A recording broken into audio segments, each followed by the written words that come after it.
Hey everybody, here for day. We're still on Edgework. We're still doing the catch play for Sony Investigations Collection. We're still on Edgework 2, of course. Last time we got a good bit through Tournament of the Ages, which is our actual thing, which is also the last thing. And search for trophies. And because I learned we only have 3 left, which is all related to just finishing the story.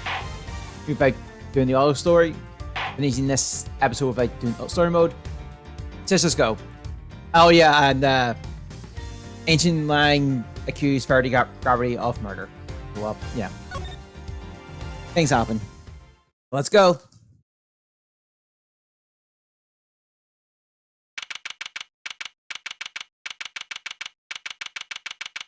Right, April 6th, 2:52 p.m. Break building, empty lot. Could you maybe calm down a little? Calm down? No way, Jose. Down to you. Come clean, so it's for your own good, dang it.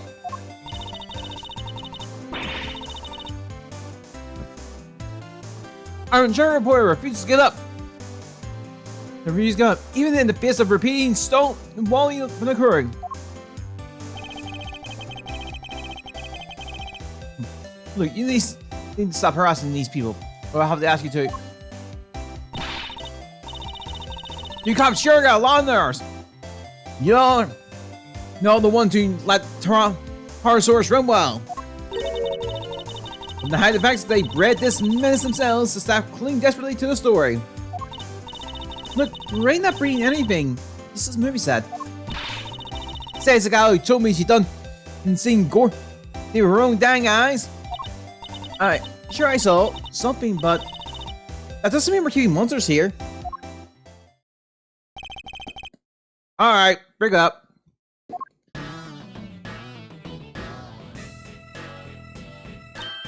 Oh, Mr. Ashmore. I'm Sean.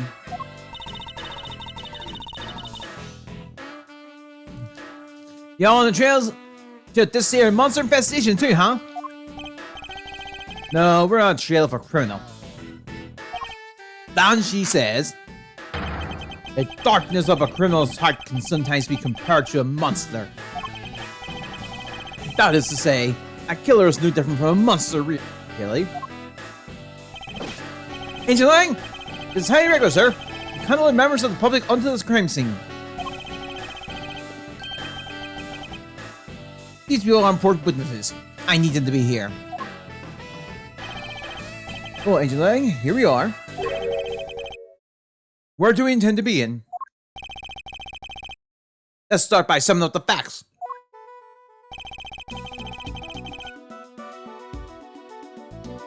President Wang's body was discovered here this morning. He hadn't been seen the night since the night before last.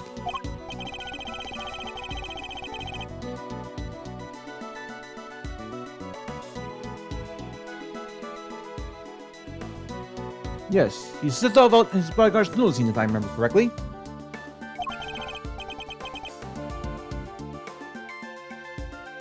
So he was missing for over a day.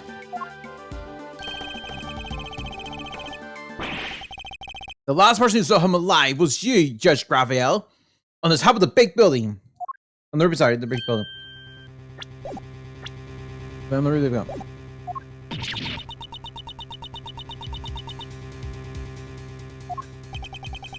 Why did the two of you arrange to meet? I'm sorry, but I can't say. Not even to defend yourself from an accusation of murder? Why can't you tell us? Please, Judge Cariel, we're trying to help you.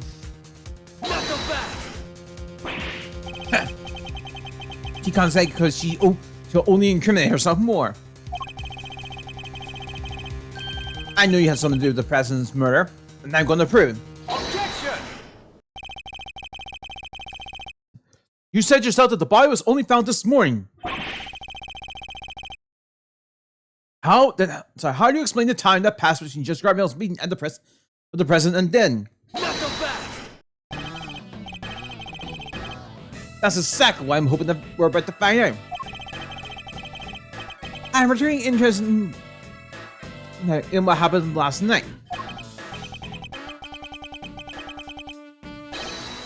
So why don't you tell us exactly how it all went down, John Van?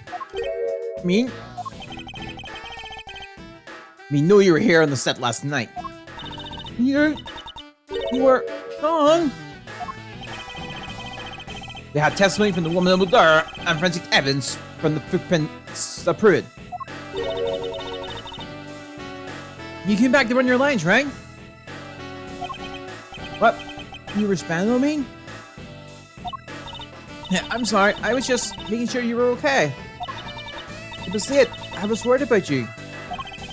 How many times do I have to tell you? I don't need you to worry about me. John? That's no way to talk to an adult. You're trying to look out for you. Apologize this instant. Sorry.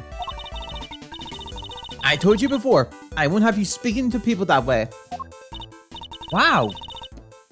This is a whole new Just Gabrielle.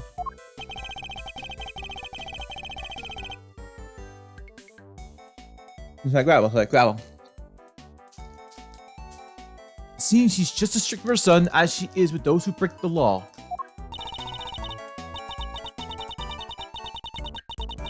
Are you listening to me? I told you. I've told you once, I've told you 1,000 times, you must.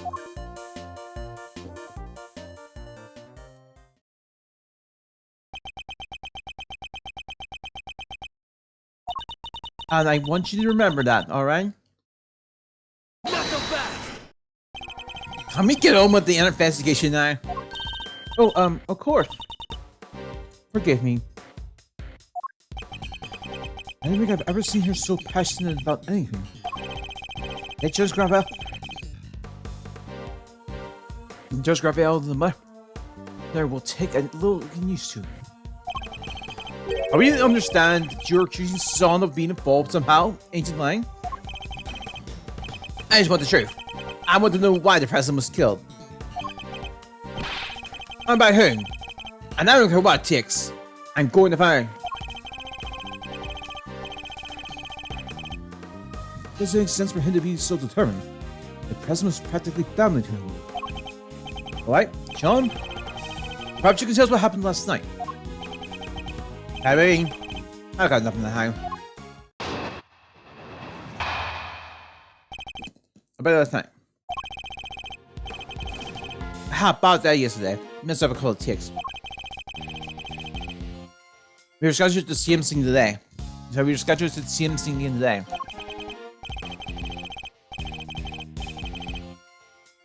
So I thought I put in a little some extra practice, and that's what I did. It's that simple. It's not like I haven't done it before. It was fine. Nothing happened.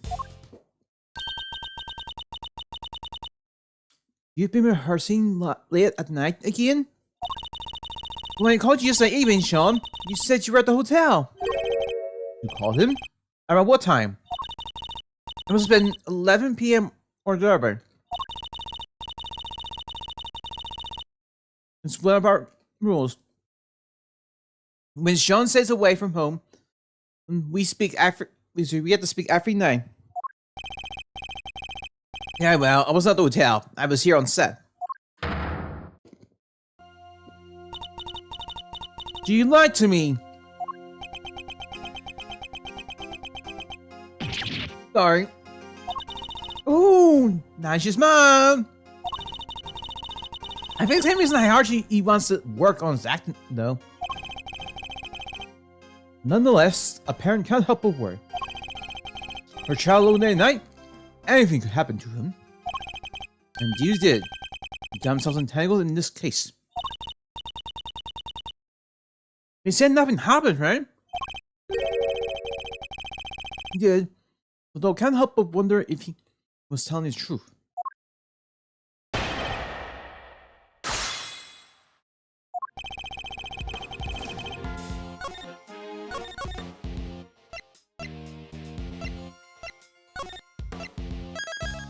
We are still at the beginning. Hold it! bad day. Could you elaborate a little? What? I have to spell it to you? It was just bad, okay? Huh? What do you think? Did you drink too much milk, maybe? How'd you... I mean, no! Nothing like that.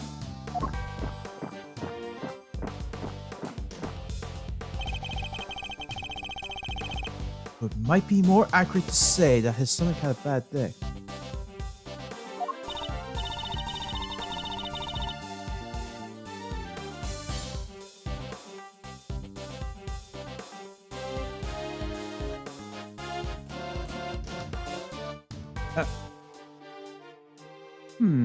I thought that was supposed to be good for your digestion. Shut up. Are we done talking about that? Point is, I messed up those ticks.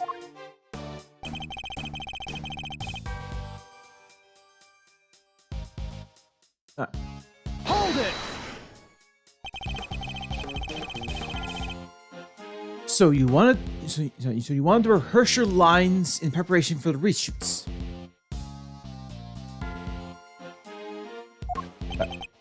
Yeah, I caused enough trouble for everybody. Everybody missing things of the first time around.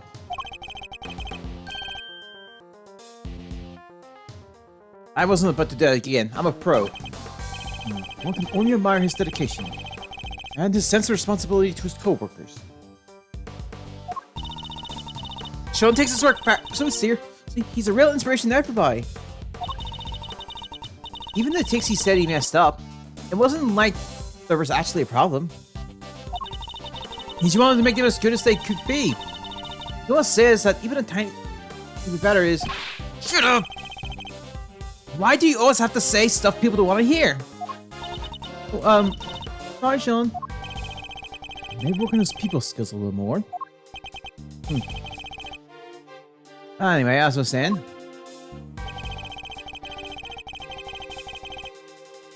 Hold it! Sean, what what'd you say? How many times have I made you promise? If you're going to rehearse on your own, you have to tell me. I know. Well, that little outburst rather stole my thunder. Let me ask you again. About what you just said. I think it's pretty cool though, Sean. What? More interruptions? It's all the hours of practice that make you feel... that make you the best you could be. Little by little by little. I'm the same. I went from small-time thief to average thief. And for you, bring this back in. Now that I finally made it, I'm not about to stop doing my best. And neither should you. May I continue? Now, Sean. You often rehearse alone. Finally, I got my question out without being interrupted.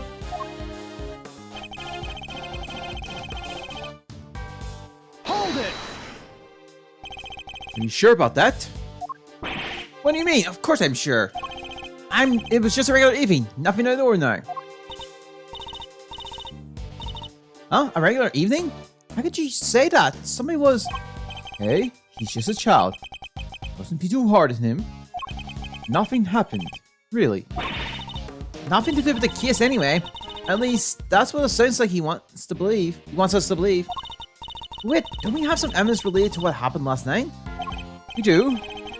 And we also don't have time to be humoring the lies of a child. Let's see what we have to point out the contradiction in his testimony.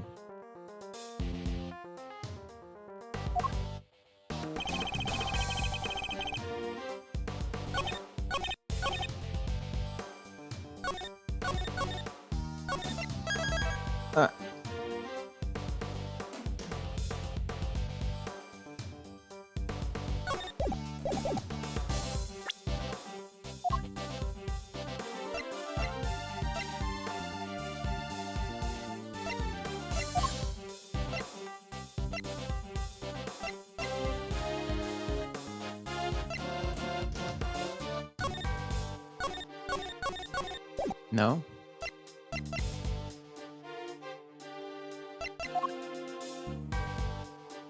Oh, it's this.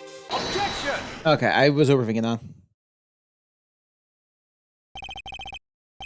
Nothing happened? I'm sorry, this is the point. Sorry, I'm sorry, but you're lying. The model of the Taurosaurus head fell from the roof of that trailer last night. Do you expect us to believe that you knew nothing about that? I don't know what you're talking about. Is that so? I told you, I ran my lines, I went home, that was it. What do I know about some stupid falling head? Or are you saying you can prove that I know something?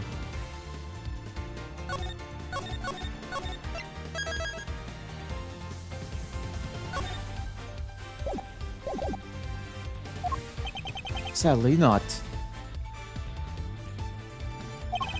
It's entirely possible that the head fell after Sean left. No proof, huh? Then this conversation is over. Objection! No, it's not. What? The head falling from the roof isn't the only strange thing about last night. And I'm certain you know what else I'm thinking of too. What other...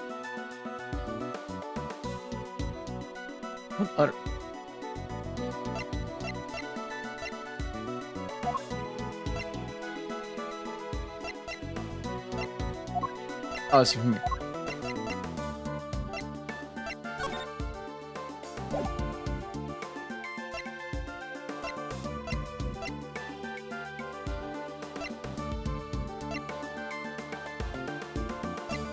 I'm gonna try 2 evidence here. Take that! That's not it.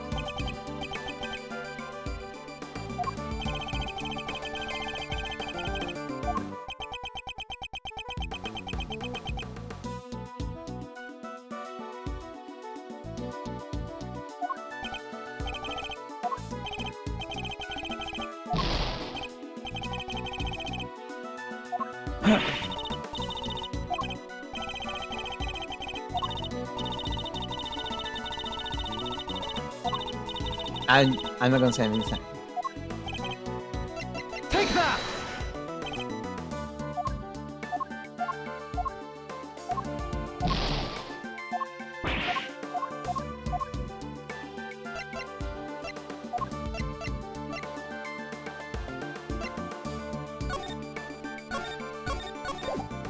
Take that!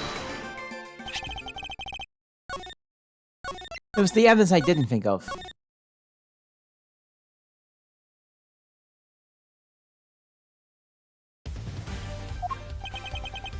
Alright.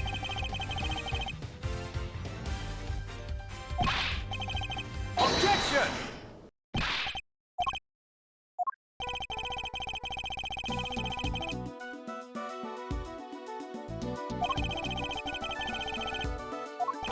Okay. Take that! This proves it beyond a doubt. Wait, how did you... That's right. The rehearsal tape. What? You have video footage from last night? You do, and if you watch it, you'll see that it was no ordinary evening. There's a footprint there already! There is, and I'm not sure that it's an everyday sight, even on a film set.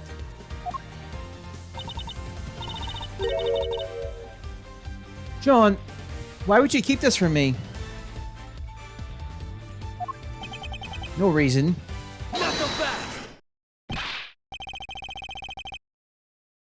Liar! That stuff might work on your mommy, kid, but it's not gonna work on me. Why'd you hide the tip? John, you have to tell us.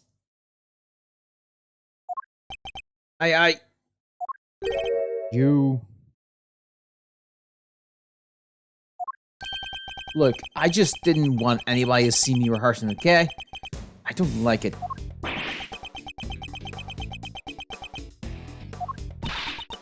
Oh.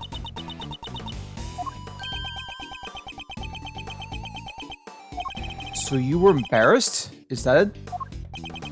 Yeah. What's so weird about that? Not so fast.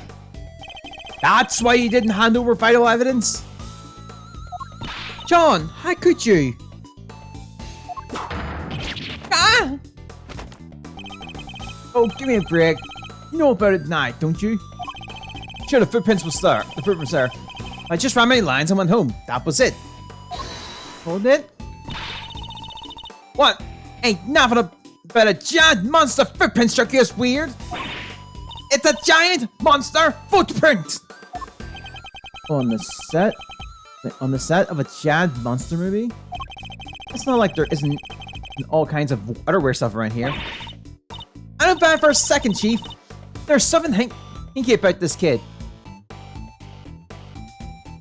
Sure, as I'm standing right here. Dang, Skippy there is. He's having a scoop under them their horns. I'm gonna name Lawhorn. Oh, shut up, both of you. I'm done talking. Not so fast. Oh, they're right there. Well, this is ancient line. So it's just as I thought. Thanks, Mr. Prosecutor. This footage of yours backs up my theory nicely. What? There was something else on that tape? Yep. Look closely. See the costume up in the top left? Oh yeah, the Taurosaurus. The suit. Something's different. You see it? I'm not sure. He's just kind of hanging out and looking a little saggy. Oh, and the zipper on his back is done up tight. Zipper. Huh? That's... yeah. I guess you all see it now, right? On the tip, the zipper is wide open. You can kind of see it. Why? Because somebody's inside the suit, that's why. What? Mr. Powers, that's zipper. What can you tell us about it? Oh, well, we always close it up tight when the suit isn't in use. That's right, Mr. Prosecutor. And do you remember something else I said so long ago? Let me refresh your memory. If your friend Gabriel pushed the president off the big building the night before last, and then came down here to maybe sat and hit the body up somewhere. Here? But where? There's all kinds of stuff down here. Costumes, equipment, you can hide it anywhere. And then come back a day later, last night in other words, and take it out again. We're saying the body could have been hidden inside in the Taurosaurus suit? That's exactly what I'm saying. Isn't that right, Raphael? You pushed the president off the roof, just like I said. Then you hid his body inside that costume. I most certainly did not. Not so fast. Protest all you like. I'm not going to believe you. You're the only person who could have done this. Objection. I think she's holding today. I thought we already proved that that would have been impossible. The movie set was locked at the time. There's no way Judge Gravel would have been able to get him here. 7? No. Not so fast. What if she had an accomplice? What? You know, it's one of them things else somewhere. I got a little theory for you. I think you're gonna like it. Like I said, just need to think about a few things. Modern child murderers. What if Sean was waiting down here when Raphael pushed the president off the roof? If the two of them working together, the problem with the lock goes away. They then work to hide the body together too. By dragging it over the Taurosaurus suit and stuffing it inside. Think the murder was really that carefully planned? It was the assassination of a world leader. It could only have been carefully planned. Overruled. Suggest that Sean could have been involved in this it's unthinkable. Not so fast. You're my prime suspect. What makes you think I'm going to listen to a word you say? What about motive? What reason would either of them have to kill President Wang? Who knows? But we'll find out soon enough. She was the last one to move him, and she won't tell us why. Pretty darn suspicious. Even you have to agree with that. Raphael? I suppose... Sorry, I don't suppose I can convince you to share any more details. My apologies, but that is the one thing I cannot do. However, rest assured that should that ever change, you will be the first to know. So please, you have to believe me. Yeah, murderers have a habit of saying that. What about you, kid? Any weak excuse to offer? If so, now's the time to get them off your chest. I've got nothing to say to you. I'm innocent. Both as tight-lipped as each other, huh? But let me guess, you're still gonna try to stick up for them? It's true. Young Raphael's actions currently make her seem suspicious. Nothing she has told us amounts to a motive for murder, or even to suggest of one. Or even the suggestions one, sorry. No, and like I said, I'm leaving motives aside for now. For the moment, I'm focused on means and opportunity. And for my money, those who had to be working together for their little plot to succeed.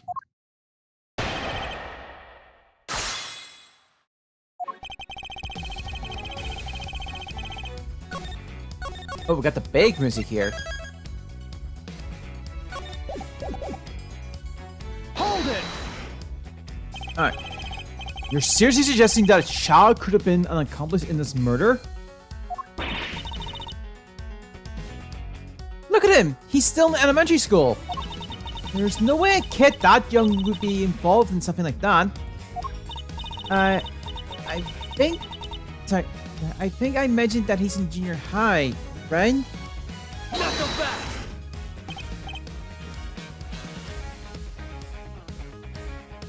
Liang Xi says... Pity no wolf, be he cub or grizzly elder. It doesn't matter how young he is, if he's guilty, he's guilty. And he'll be treated as such. Wow, Wilcox have it hard, huh? I'm surprised at you, Mr. Prosecutor. You're saying he deserves mercy just because of his age? Of course not. I'm saying that there's no way he did this. And I'm going to prove it to you. I look forward to it. But be warned, I'm only getting warmed up. Hold it! Go away, house. Goes away, house, Sackler. I thought you might try this, but you and I both know exactly how. Let me make it nice and simple for you. First, she pushed the present off the roof.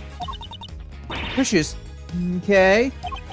Then the kid opened the combination lock because he knows the code. Yep. Kid opened codes. Knows lock. Gotcha.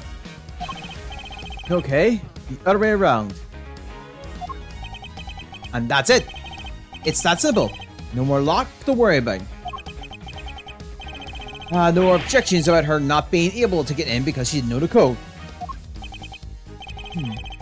That will explain away the problem with the lock. It's true. Thank you for your clean and incisive explanation, Agent Lang. Please continue.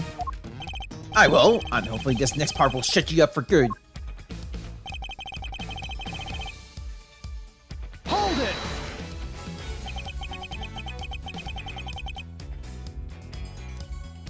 But if the two of them were working together, why would they need to hide the body for a full day? Not so fast! Well, look at the situation right in front of you. Thanks to that little ruse, we're still puzzling over what they were up to even now. But if you'll let me speak, I can clear this whole mess up once and for all. Ready? Good. So, like I was saying, they worked together to hide the body.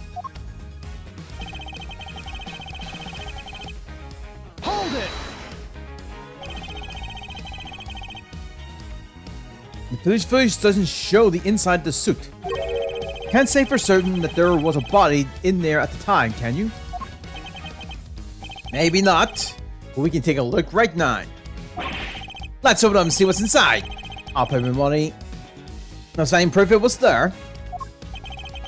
Mind if we examine the suit, Mr. Powers? Oh, not at all. Might be a little ripe though. It's pretty sweaty in there. It's filthy. Yeah, that's weird. I always cleaned it pretty good. If you don't, it gets kind of moldy. Not so fast. In other words, what we're looking at is proof that somebody other than you used this caution. Use the caution. That dirt there might have come from the body. I guess the person was lying right in the middle of that footprint. He probably would have gotten pretty dirty. Exactly. Well, everybody happy? The inside of the suit is covered with dirt. It must have been from the body that was sitting there. Hold it. If the dirt is from when the body was hidden inside the suit, we're assuming that it came directly from the body, correct? What are you even talking about? Of course we are. Where else could it have come from? It really is pretty filthy in there, huh? The dirt's got everywhere.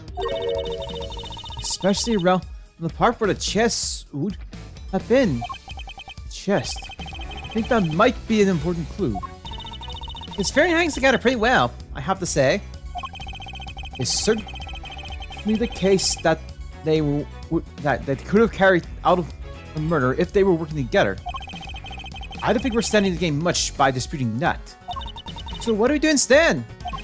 Listen carefully to his testimony once more, and see if we can tease out anything of value.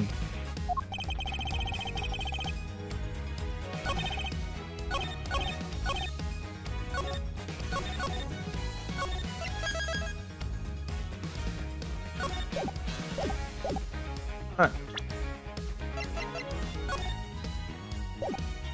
Objection. How I feel. So our assumption is that the inside of the suit is dirty because of the dirt that came from the body? Would it be safe to say that's the case? Why? Is there a problem? The part of the suit directly in front of the thing is particularly dirty. Yeah, it really is. But look at the victim. The area's body that would have been in contact with that part of the suit isn't dirty at all. If the victim had been crammed in there as you suggested, his chest would surely be covered in dirt. I mean, so what's your explanation? I did the dirt. So how did all that dirt get inside there? Based on the videotape, there may well have been somebody in the suit at the time.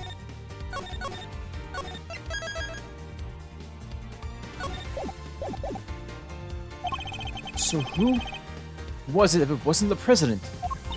Come on, Kay, think. Or was it? Is something the matter, Kay? I've seen dirt like that somewhere else. I'm sure of it. I just can't think where. There were weird little gray bits in it. Gray bits. That's right. There is something mixed in there. It was stuck to something else we looked at. Let's up it.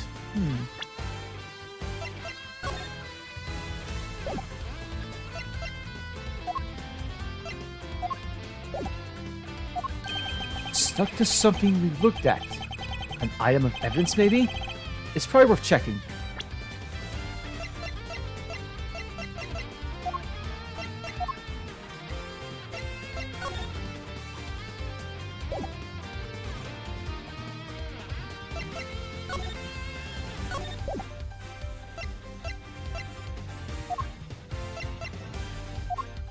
That's first. There's one of the items we found. So, Take that. okay. As Kay points out, the dirt in the suit contains small flecks of something gray. And we discovered similar like stuck to an item belonging to someone we recently had dealings with. Item in question being these gloves. You're right, that does look similar. But so what? What are you saying this stuff is? What exactly are these great fix here? I believe those great fix are...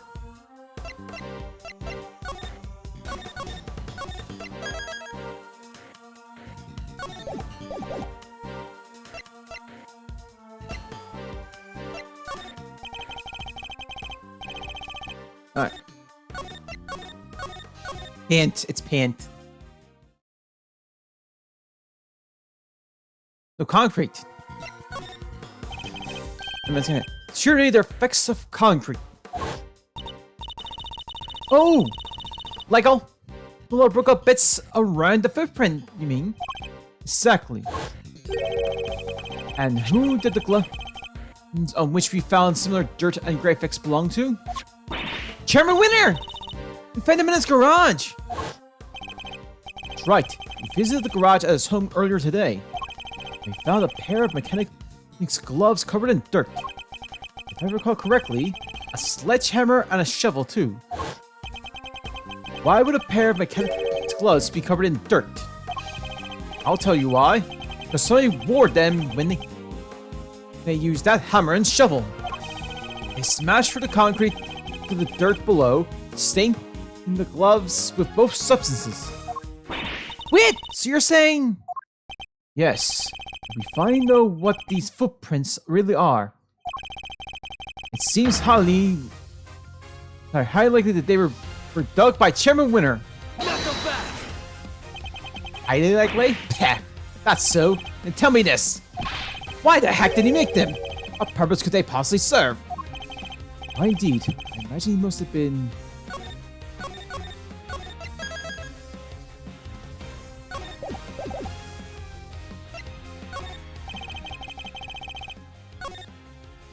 Yep.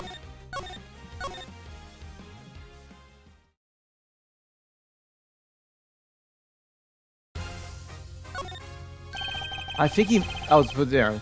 I think he must have been digging something up. I imagine even events unfolded something like this. There was something on the slot that he needed to unearth. In order to do so, he cut the chains on the side entrance and gained access from there. Then he used the sledgehammer and shovel to dig the free footprints.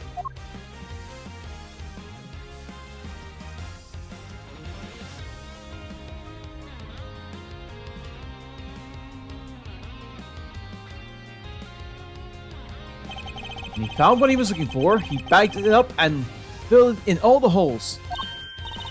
Ah, but then Sean showed up, right? Must have shown up, right? I think he did, yes. Chairman Winner would have to find a hiding place, and the tar source soup provided just that. Gah! You got all that from a pair of dirty gloves? It's good, but it's all just speculation. We don't have any proof that he was inside that thing. He could have dug these holes and gotten out of here before the kid even showed up. Objection! But he didn't, and there's proof of that right there in the footage.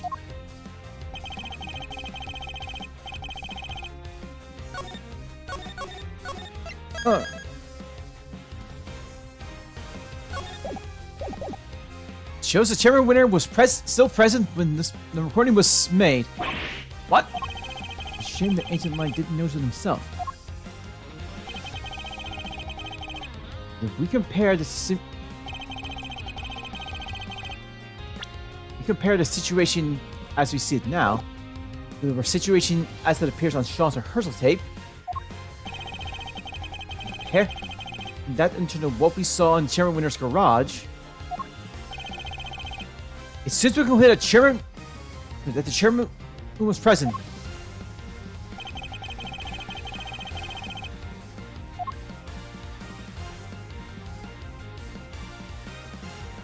Let's try that present. Take that!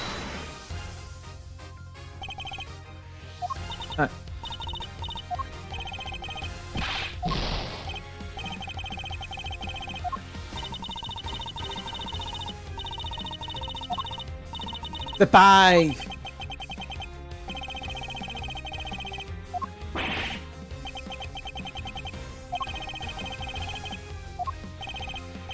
Okay. Take that!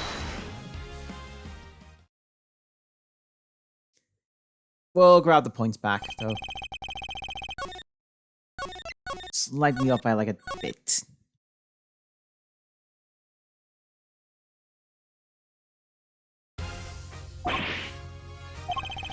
Alright.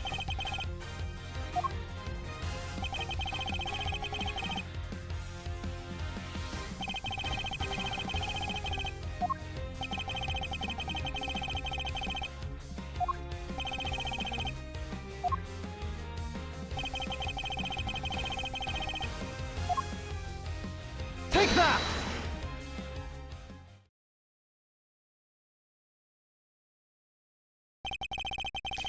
Look at the bag next to the Taurosaurus suit.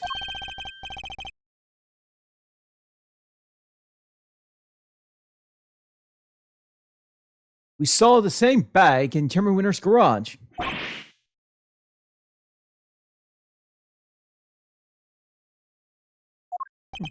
The same bag, the dirt on the gloves, that has to indict need a connection, surely.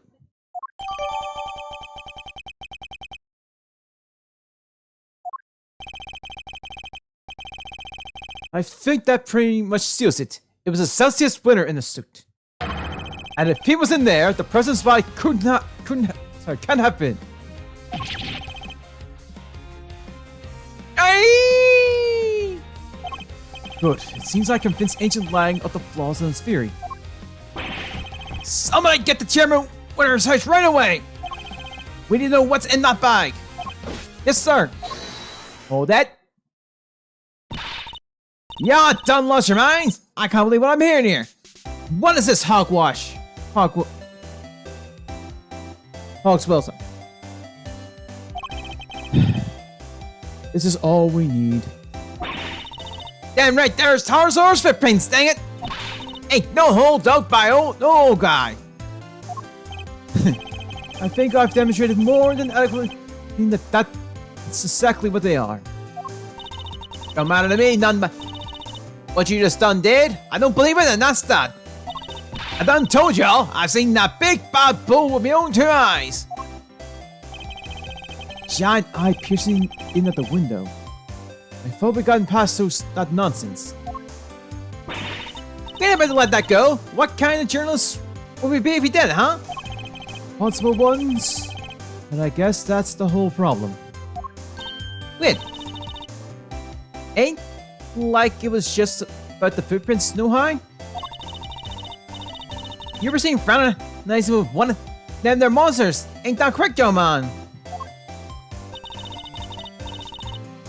By the young lady over there, if I'm not very much mistaken. We're never gonna get anywhere with these two around. Maybe we could prove to them that wasn't a monster either. They might finally drop it. What do you think, Mr. Ashworth? Any bright ideas? Prove that it wasn't a monster. Fine. I don't suppose there's much else for it. Let's see what we can do. What are you two whispering about? Y'all hiding something, ain't ya? A minute. Gordy's shirt reveal.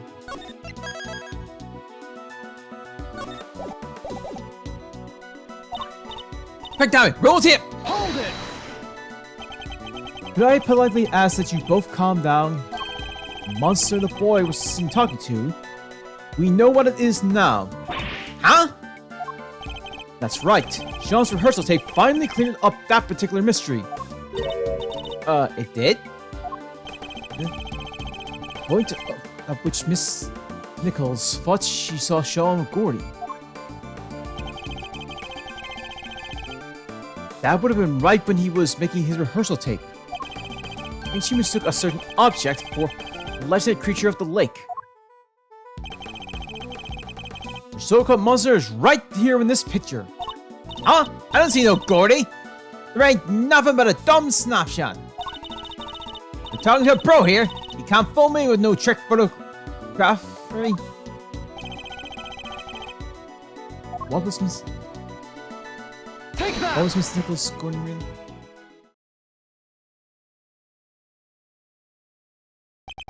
That's right.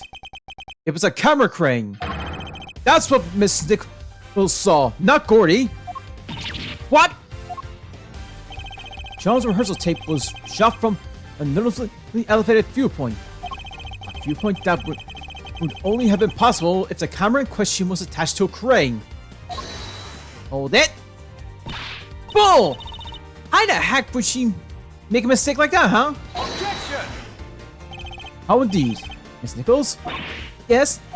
You told us that you think you might need new glasses, didn't you? Yeah, my eyesight got way worse all of a sudden. And I imagine that when you thought you saw Gordy, he was quite heavily shrouded in darkness. That's right. I only really saw a silhouette. But you done told us! Skin like an enormous worm, you said.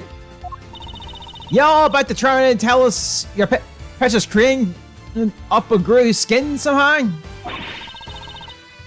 Ain't even no flesh on them, and they're metal bones, let alone skin. You were entirely correct, of course.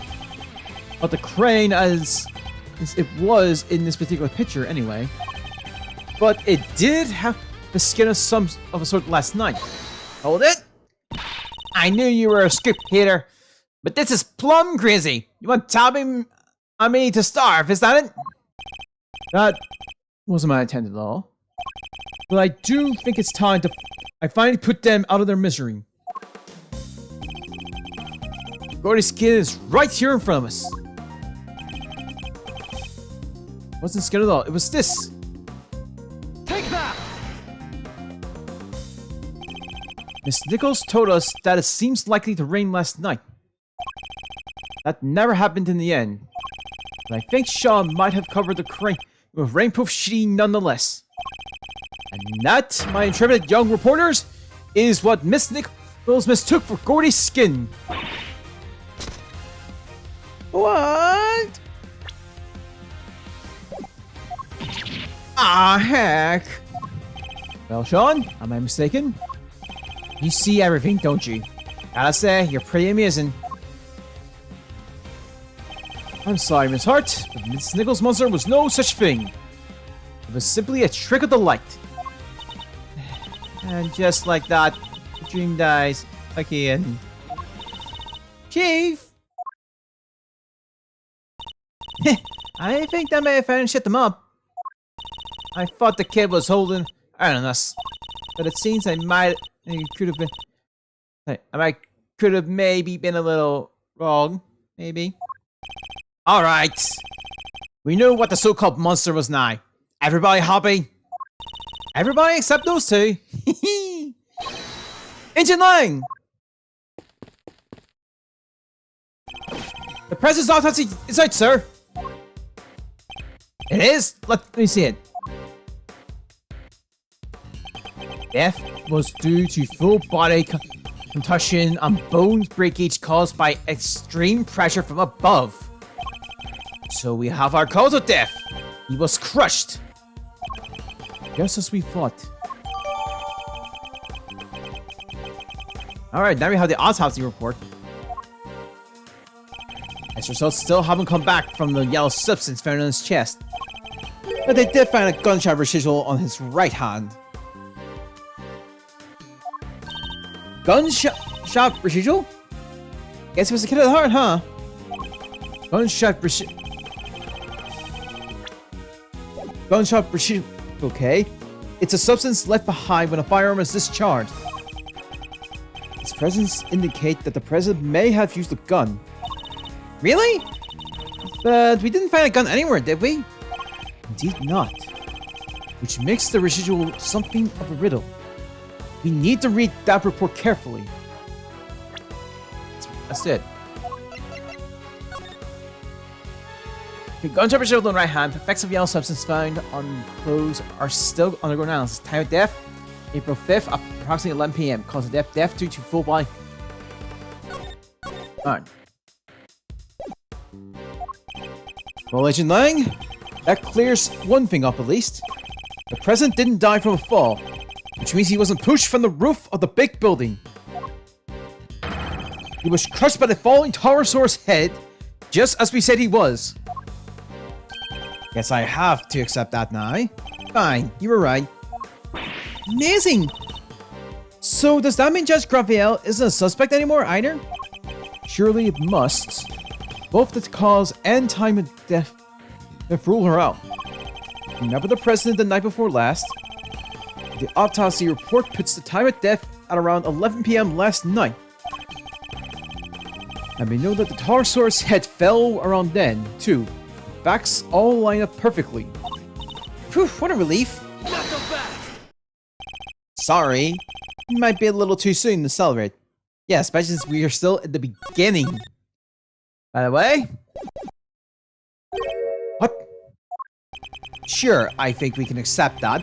The falling head must have been what killed the president. But that begs the question of what could have caused the fall. Or who? We know that it happened last night, so we have to think about who was here at the time. Overruled. What are you getting at exactly? Coming. I'm afraid I do. You did it, didn't you? John!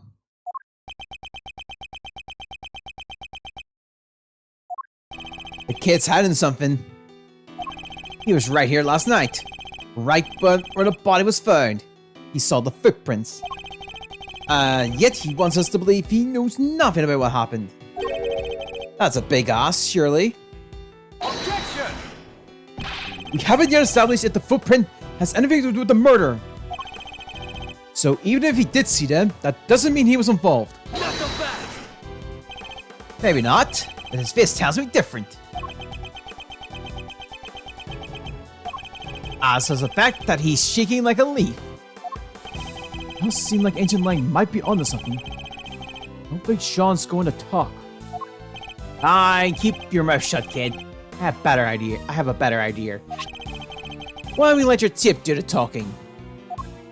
What exactly are you planning, Agent Lang? The police have some pretty sophisticated analyst tools these days. You would go to such extreme lengths to see my son convicted? It's an idea, but if the boy won't talk, I don't have any other way of getting to the truth. Detective Gumshoe? You have access to a please such a device, do you not? Sure do! Little V! Good, then that should make this nice and quick. Mr. Edgeworth, might I request that it be you who carries out the analysis in question? Why me? I fear that Agent Lang might be inclined to believe the worst. Image analysis isn't exactly my specialty, but alright.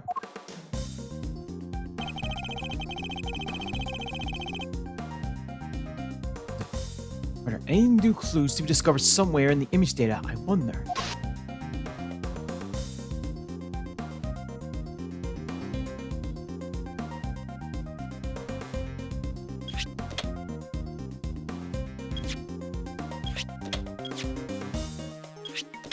Holy crap, there's a dude there. Eureka! What the? What is it, Mr. Edgeworth? Let me see.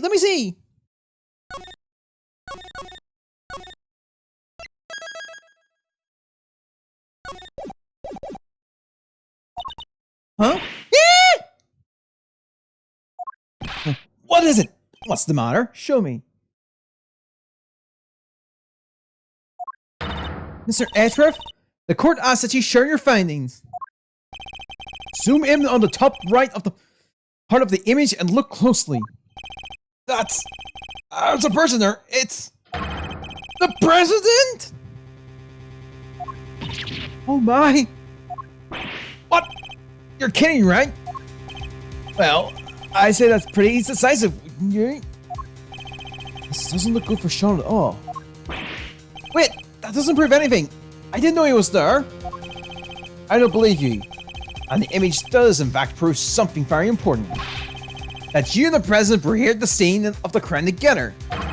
A minute, kid. You murder Mr. President Wang. No, that's ridiculous. Why? Why would he? Sean, you didn't. You can't have. Can you? What do we do, Mr. Edgeworth? It's hard to push back against footage like that. Surely, even you can't deny that this looks pretty bad for the kid, Mr. Prosecutor. Ark claims he knew nothing about what happened. But the president's right there with him. John, what are you not telling us? We have to know. He's right, Sean. Be honest, nah. It's the only way. The truth is, it was all my fault. Sean, what did you do? It was my fault. The Tarasaurus head fell off the trailer. What happened while I was rehearsing? I went up on the roof of the trailer to prep the kit I was using, and I turned on the heater while I was there. I must have left it burning when I came back down to run my lines. Then my mom called, and I left the set to go talk there. And when I came back after the call, the Tarasaurus head must have fallen from the roof, and the president was just there, lying next to it. No. We did find evidence of a fire having broken out up on the roof. It was just a tiny one, so I put it there myself.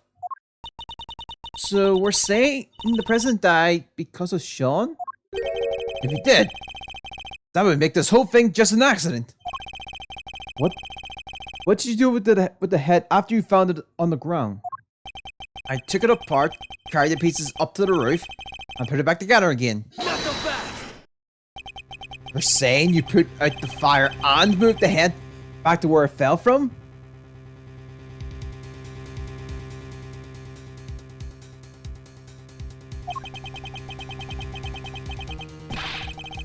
Huh. In other words, you tried to cover your tracks. You're a real piece of work, kid. Hold it. It's not like I did any of this on purpose. I really did just forget to turn the heater off. Yes, and when the fire had burnt through the legs, the table would have collapsed and the head would have fallen down onto the ground below. You're right! The fire caused the head to fall. Indeed. And I also happen to have an idea about how the fire may have started. Those cans of paint thinners by the heater are pretty flammable. Not a great place to keep them. Not so fast!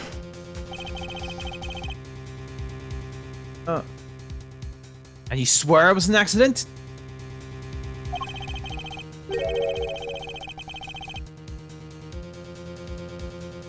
Huh. See? He's a little convenient. Well, what's the president even doing here in the first place? How the heck am I supposed to know? I didn't see anybody, I swear. I still believe you. How would President Wang come to a place like this in the middle of the night? His reasons for coming here are something of a mystery, it's true.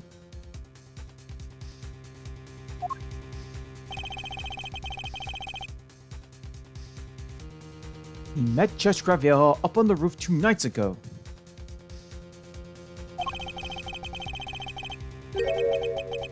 But he was also here on the movie set last night. Did he come to meet Sean? I think we need to go over the boy's statement very carefully indeed.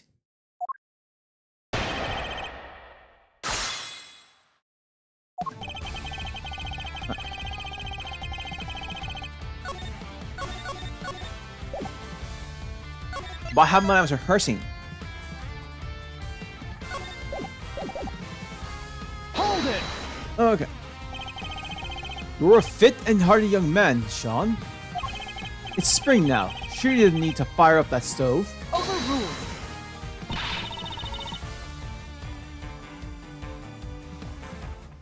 He is a fit and hearty young man who needs to look after himself. Objection! Really, Your Honor? But if he resorts to such measures, even during warm weather, hold it. Seriously, you two are going to argue over something like that right now? Yeah, he's right, of course. You made your point, Sean. But I told you before to watch how you talk to people. I think he was criticizing you as much as he was me, Your Honor. Yes, Mom. Anyway, where was I? Hold it! You left it burning? You didn't think to check before you came back down to the lot? I meant to, but I was thinking about my lines in the scene and everything else. It's not my fault I forgot. Everyone forgets stuff. Everybody forgets stuff. I sure do. So much stuff. I left the air conditioner on Mr. Edwards' office. And the lights. I forgot that he told me never to jump off the ladder of the bookshelves or make prank calls. The one thing I would never ever forget is to turn off an unattended heater. Please, Sean, go on. Just picture what's going through his mind right now. Jeez, a lot, huh? Anyway, as I was saying. Hold it! It was the middle of the night, and the set was deserted. Why did you need to leave in order to talk to your mother? I forgot I was supposed to talk to her. I got confused, I guess. I thought if I didn't leave, she found out I was out of the hotel at night on my own. That doesn't make sense. You know that, don't you? Like, the camera was rolling and the mic we're all live, okay? I didn't want our conversation on that tip where anyone could hear it. He was embarrassed about being recorded speaking on the phone to his mother. So I ditched the rehearse, so I ran off set as quickly as I could. Hold it! You pretended to your mother that you were back at the hotel during the call, correct? How come you couldn't tell her you were coming back to the set to practice your lines? Because she had phoned the hotel and asked them to send a car to get me or something. Overruled! Of course I would have. A child your age shouldn't be out on your own late at night. Anything could happen to you. Children really can't seem to see things from their parents' perspective, can they?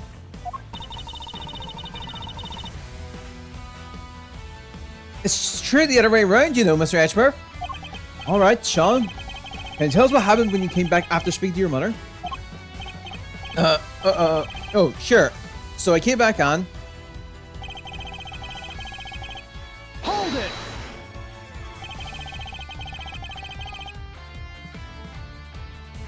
Okay. Were there any signs that it was about to fall before you left? I don't remember. I was concentrating on my lines. The fire had broken out on the roof because of the heater you forgot to turn off.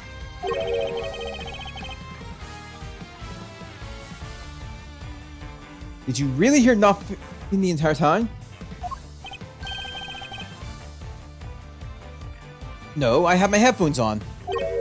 Why? I was playing the soundtrack to a movie to help me concentrate, and I was playing it alone. So, yeah, I definitely didn't hear anything. Except for the sound of your phone ringing when Judge Gravel called you. You know that cell phones vibrate these days, right? Anyway. Hold it!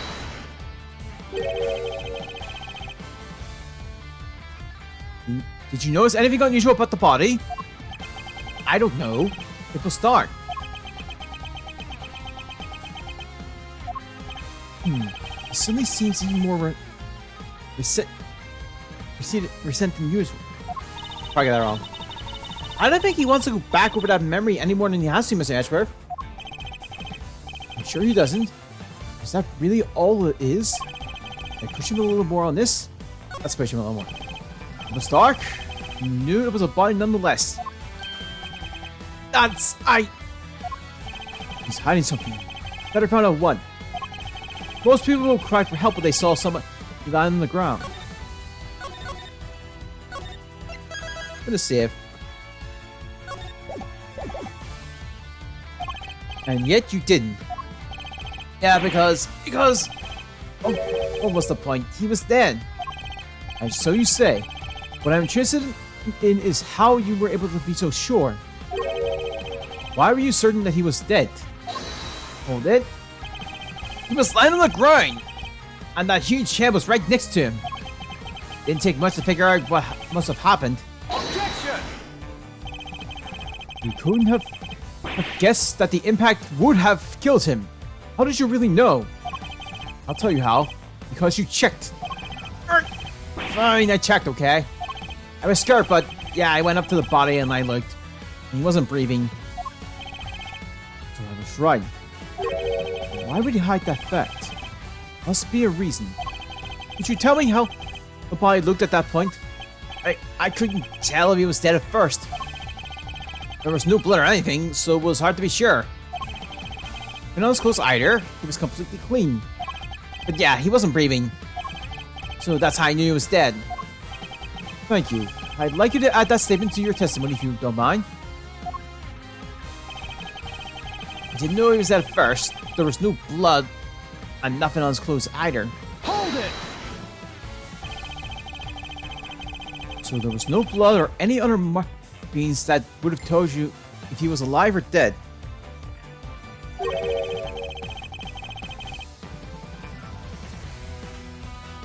Huh. Would you say that my characterization of your statement is correct? You know I would. And you saw the body too, so you know I'm telling the truth. You also told us that the lot was dark at the time, and yet you were still able to confirm all this? What's your problem? What is your problem? There is nothing on his face and nothing on his clothes, okay? Thank you, Sean. I think that tells us everything we need to know. Why all the focus on how clean his clothes were? I surprised he was, at least. Perhaps you could give us a few details about how exactly you confirmed that the person was dead? Well, I couldn't tell from just standing there. Hold it! How did you... Oh, sorry, that was a natural statement. You see. Then I saw he wasn't breathing. That's how you... Okay. How did you confirm that he was no longer breathing? They tell us how to... They tell us how his goes like. You put your cheek next to the person's nose, and as they're breathing, you can feel it. I thought I actually have to do it in real life. I mean, it's good that they teach them this stuff, but yeah, it takes guts to do it for real. Not bad. For an elementary school kid, he's in junior high, okay? Try to remember at least that much. Must have been quite a shock coming from... Must have been quite a shock coming back and seeing a dead body just lying there, huh? And this was a dead body of a giant Taurosaurus head right next to it. Yes, I'm sure it must have been quite very upsetting. But it does sound like it was an accident, right? Yes, at least it does the way Sean tells it. I'd like to know a little more about exactly how things looked around here at the time.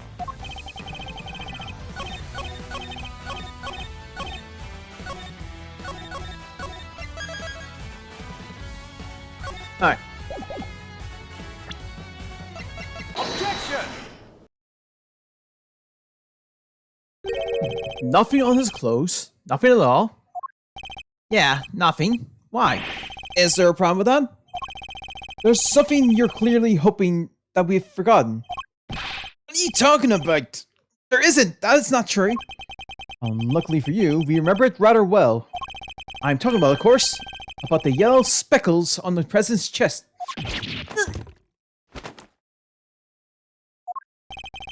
You studiously avoided mentioning them throughout your testimony. An absence I find suspicious to say at least. I hope for your sake that you have a satisfactory explanation. Overruled!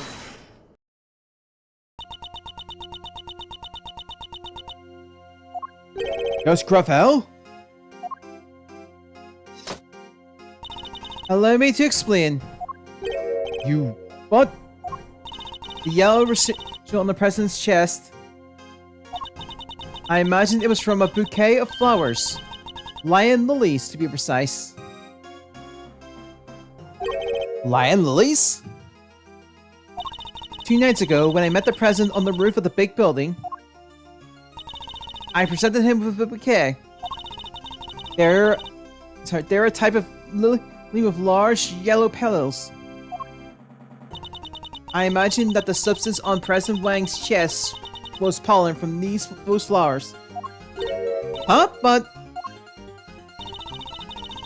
they were not. Sorry, they're not there in the printout from the security camera.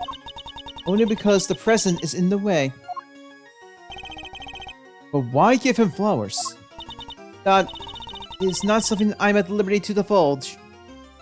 Not the best. What? More secrets? Are you serious? First you wouldn't tell us why you met with him, and now you can't even tell us about the flowers? My sincerest apologies, but all I can tell you is that I give him the bouquet. Objection. A bouquet that was nowhere near the body when it was discovered. How do you explain that? I cannot. Ha! Seriously, Your Honor? Some things you won't explain, the rest you can. Come on! You gotta give us something here. You wouldn't let this fly in the courtroom. What makes you think we'll accept it? Hold it. Hey, you leave her alone! Sean! I threw the flowers away, okay? Did? So they were there when you first found the body? Yeah, they were right there on his chest. And they were squashed completely flat. Oh, I guess that makes sense, right?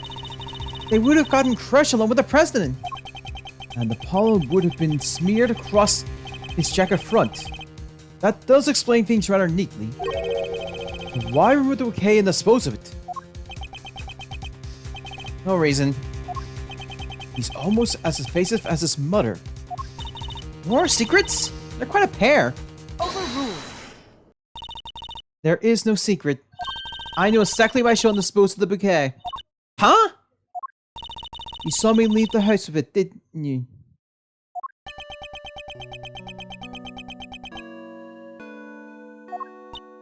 Oh, I get it. When you saw the flowers on the president's body, you remember seeing your mom with them. I felt the need to prevent her from coming under suspicion. No, you got it all wrong. That's his least convincing lie yet.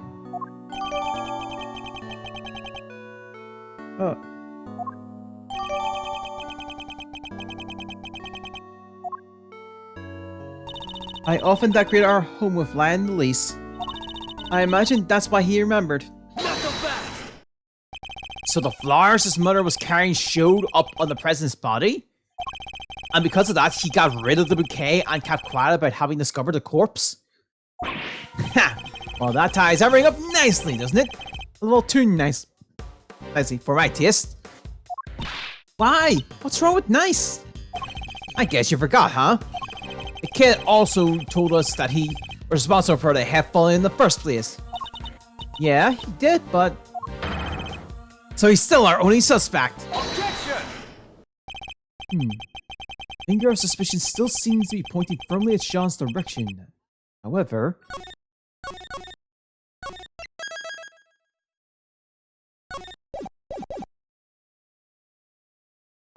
Wait! I can think of a far more likely culprit than the boy. What? Who? The person who was holding Sean captive until only a short while ago. That's right! We had to rescue him from a warehouse refrigerator unit down by the harbor.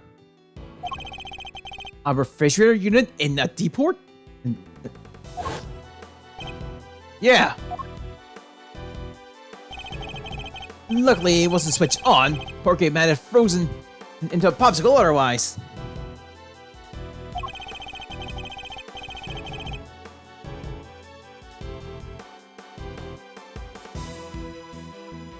Okay. He was also doing his best to call out for help, which is how we found him. The sedatives have had worn off by then, so he was wide awake and plenty loud. Sedatives. Isn't that what you were given to? Yep! We found a bottle on the floor of the unit. It was even the same brand. 3 C's! Apparently it's super strong. Alright. Well, Agent Lang, surely that suggests that Sean is the victim, not a suspect? Somebody else was responsible. I think they've been behind it all of this. Not so fast. Oh yeah? And this secret mastermind of yours was here last night too? That I can't say yet. Ha! It's not like you to be so vague, Mr. Prosecutor. Sadly, we just don't have anything to tie our mysterious kidnapper to the murder of the president. So is there anybody else? Somebody other than Sean who could have committed the murder?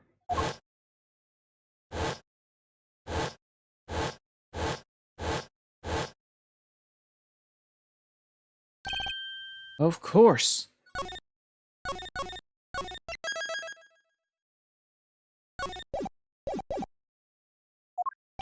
So I was right. The kid is still our only suspect. Objection. Not quite. I can think of another. What? Somebody who we just recently proved was right here on the movie set last night. Chairman Winner? You think he killed President Wang?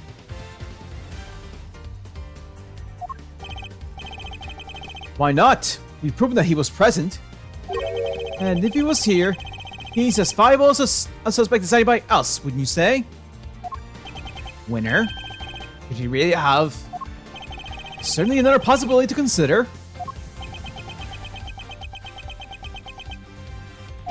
Well, years ago, he was... That number again. Look, a lot happened, okay? This was all 12 years ago or more. My father and the president being friends, our family being the ones who kept him safe. Lang! Like the Lang from 12 years ago? Yep. Good to see that you're finally about to pay for your crimes. Even though it did take a while for you to get what was coming to you. Agent Lang! What happened 12 years ago? It's nothing to do with you. I think it has everything to do with me. It's clearly connected to this case. Not so fast. I mean, you can prove that, can you? Go ahead, show me some proof what happened 12 years ago has anything to do with this. Proof? I just couldn't get it on. You can't prove it? This conversation's over.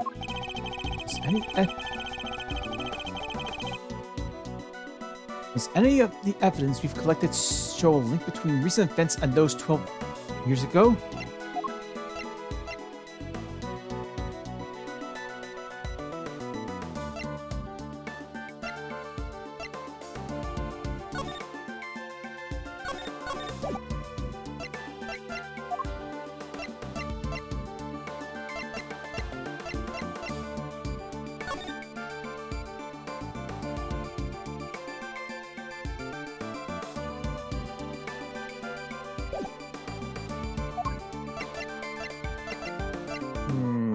Gotta think this one out.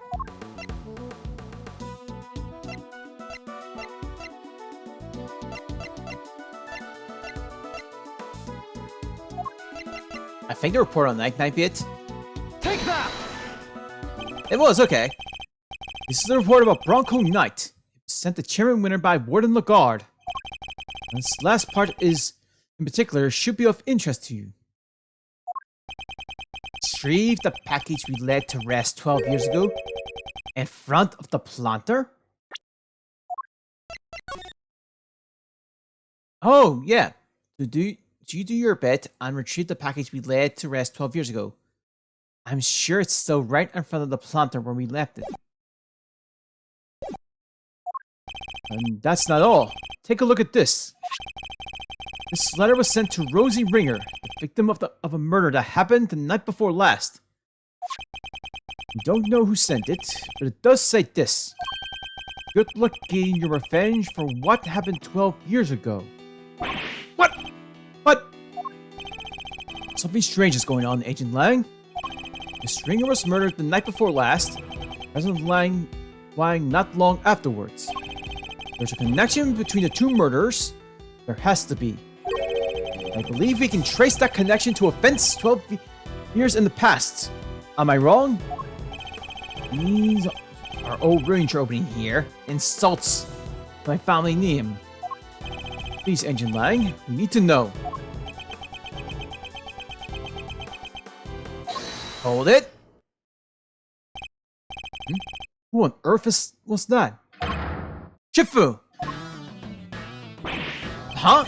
What are y'all doing here? We came to find you, sir.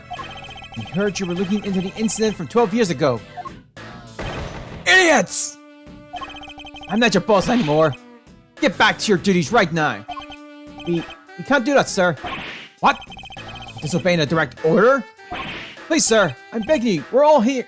We all are. You have to reopen the investigation into the SS5 incident. We know you can't let go until you figured out what happened, and we can't either.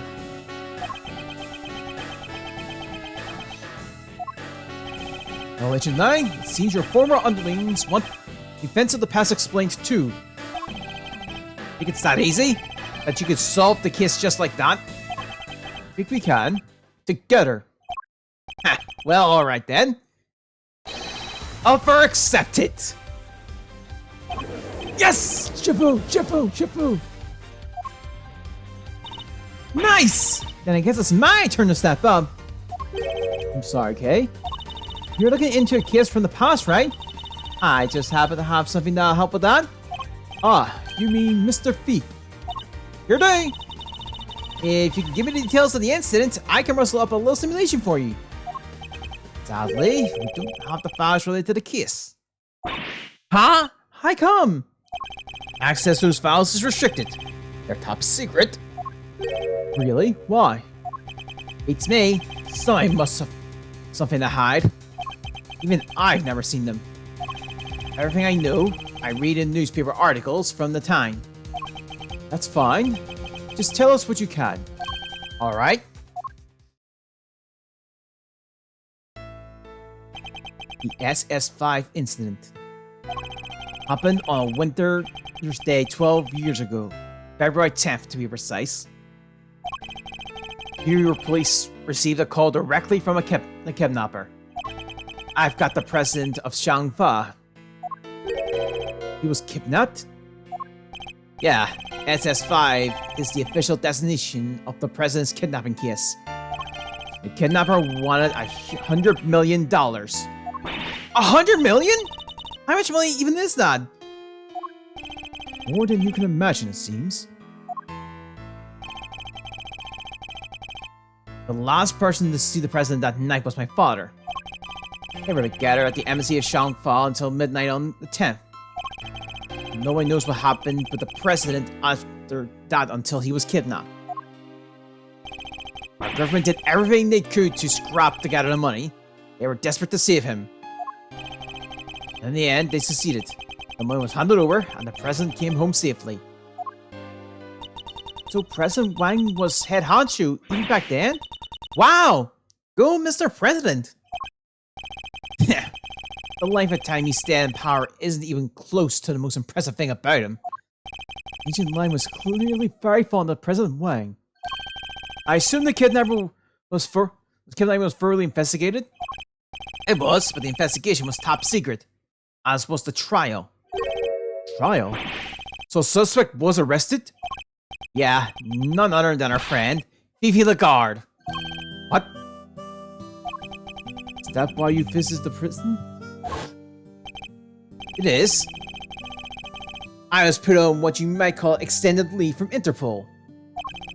So I thought I'd use the time to look into what happened 12 years back. And I wanted to see who I was dealing with. She was found not guilty then, wasn't she? Yeah. My father was in charge of the president's security at the time. But they held him responsible for the kidnapping and stripped him of his duties as presidential bodyguard.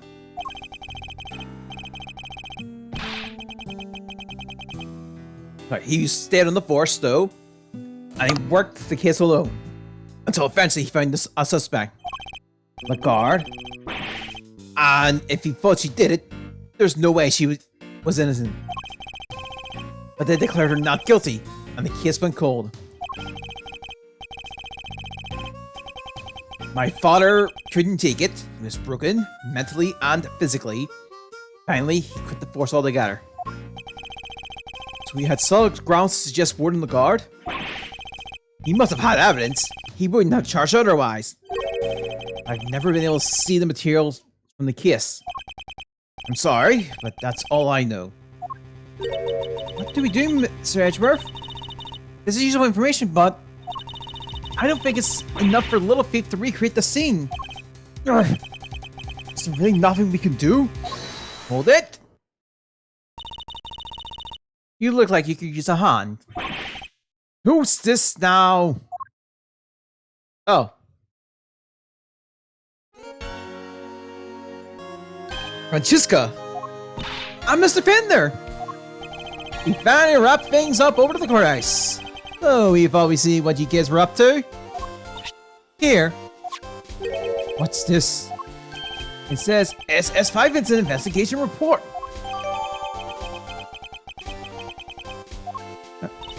When Fifi the Guard mentioned an incident from 12 years ago earlier, I couldn't help but wonder. We have time. On February 10th, 12 years ago, President Jean-Paul was kidnapped and ransomed for $100 million. President's presence on Emerside until midnight confirmed by Da Long Lang. Prosecutor in charge is Celsius Winner, suspect Fifi Lagarde. So I decided to look into it, and this is what Interpol provided. Nice work, Francesca. Don't get the wrong idea, Miles Edgeworth.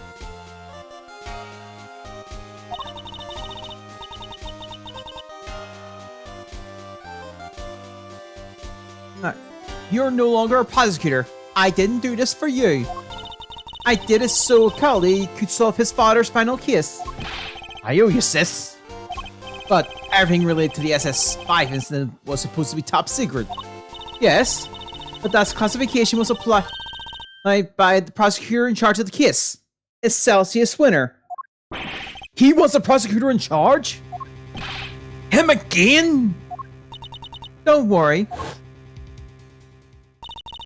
Due to the outcome of this morning's case, he has been stripped of his authority. That's about it. I'll deal with that now.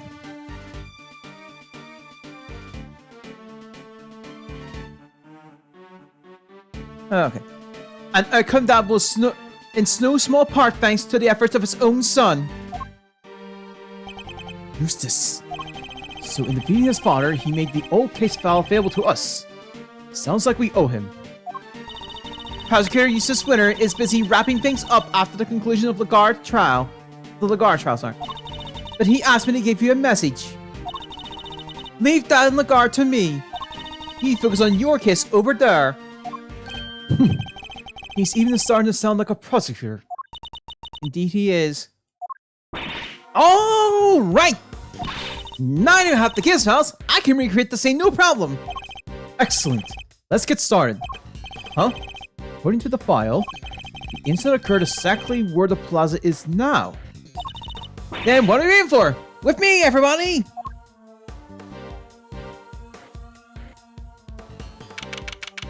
April 6th, 3:25 p.m. Big Building Plaza.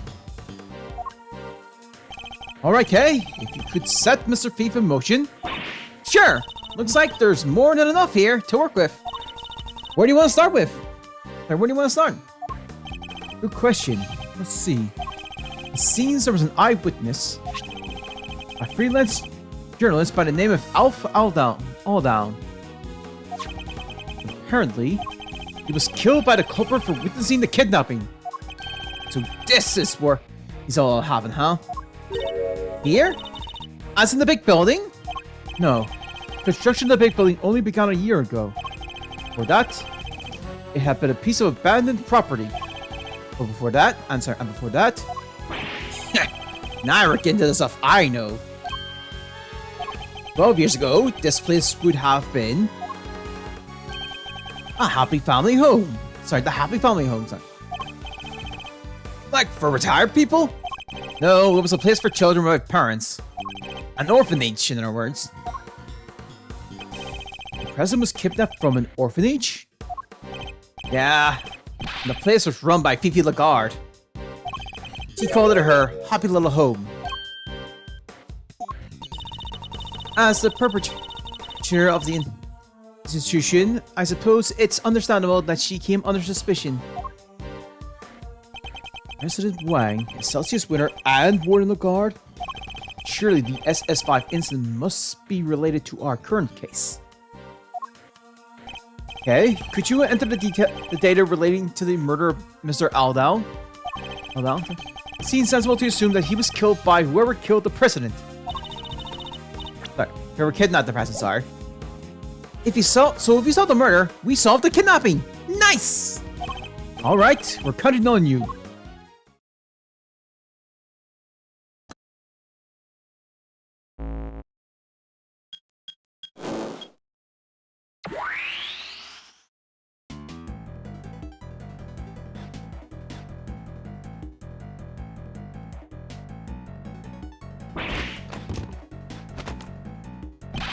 What the heck is this? When did they grow to become so big?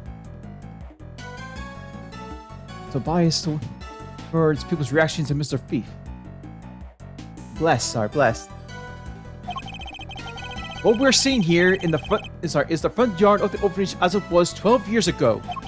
At least as far as the police report describes it. Yeah, this is how it looked when they started investigating at 7 a.m. the morning after the murder. And it seems to have been snowing. Yeah, from what I heard, the footprint wound up being pretty important evidence. Snow fell in the daytime the previous day. In other words, before the incident occurred. Right, I'm going to get the sack here. Remember, it's getting a little dark, so I'm going to turn the light on. So we'll be back to bed.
I'm back. It's all good now.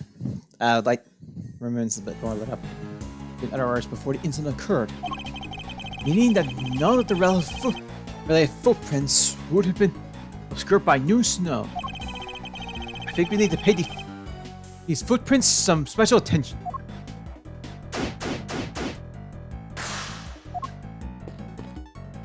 Right.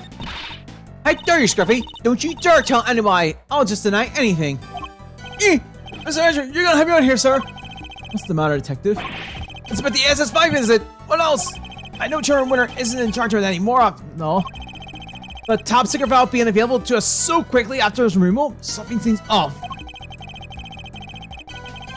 So got me thinking. I put in a call and they told me that, Oh, the Mr. Karma went some pretty extreme lengths to get the file released. Curse you, Scruffy! I deny everything! Eee! Sounds like you went into a lot of trouble for our sake, Francesca. Don't worry, your efforts won't be for nothing. I'll solve this case, you'll see.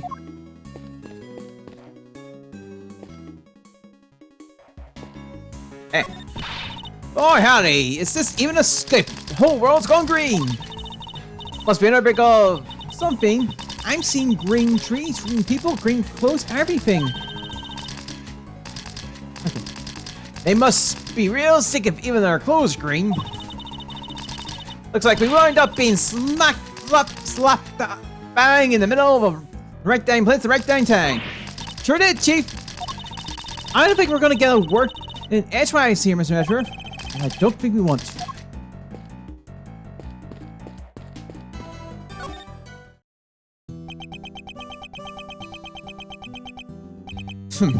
Three planters. Covered in snow. Is anything the matter, Ancient Lang? Yeah. Something's not right. I wasn't able to look at the case files until now. Indeed. You have Chairman Winter to thank for that, it seems.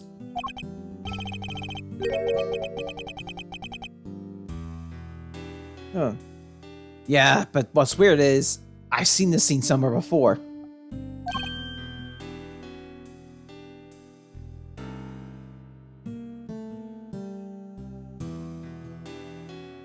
Okay, what? The war. I keep thinking I've got it, but then it's gone.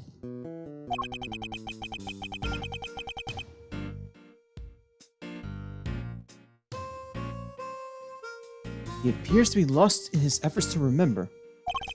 Perhaps I should leave him alone for now. President Wang changed after the SS5 incident. I guess he felt his trust had been betrayed. I can understand that.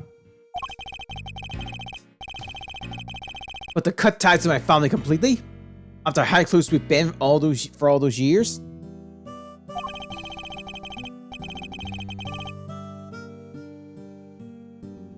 My father was desperate to make amends, just to get one chance to say sorry.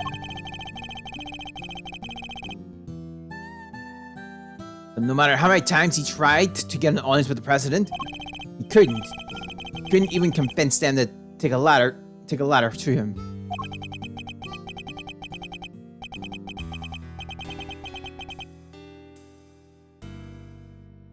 Oh.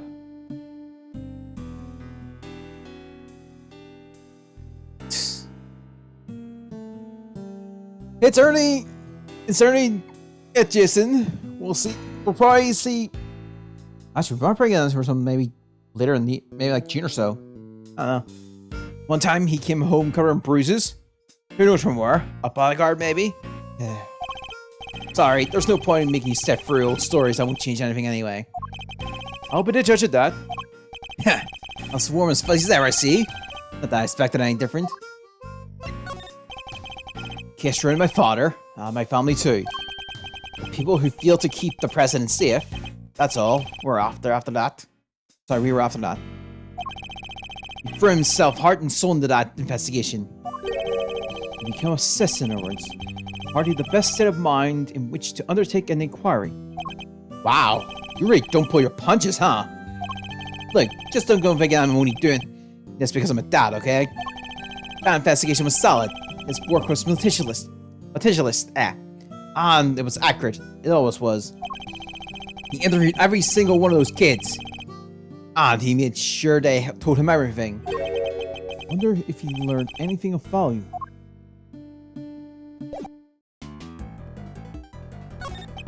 Jaffoon! I was really asked, but how many count of old time's sake? Just once, I'm begging you. For old time's sake? Seems a little sentimental, but fine. Count off! 1!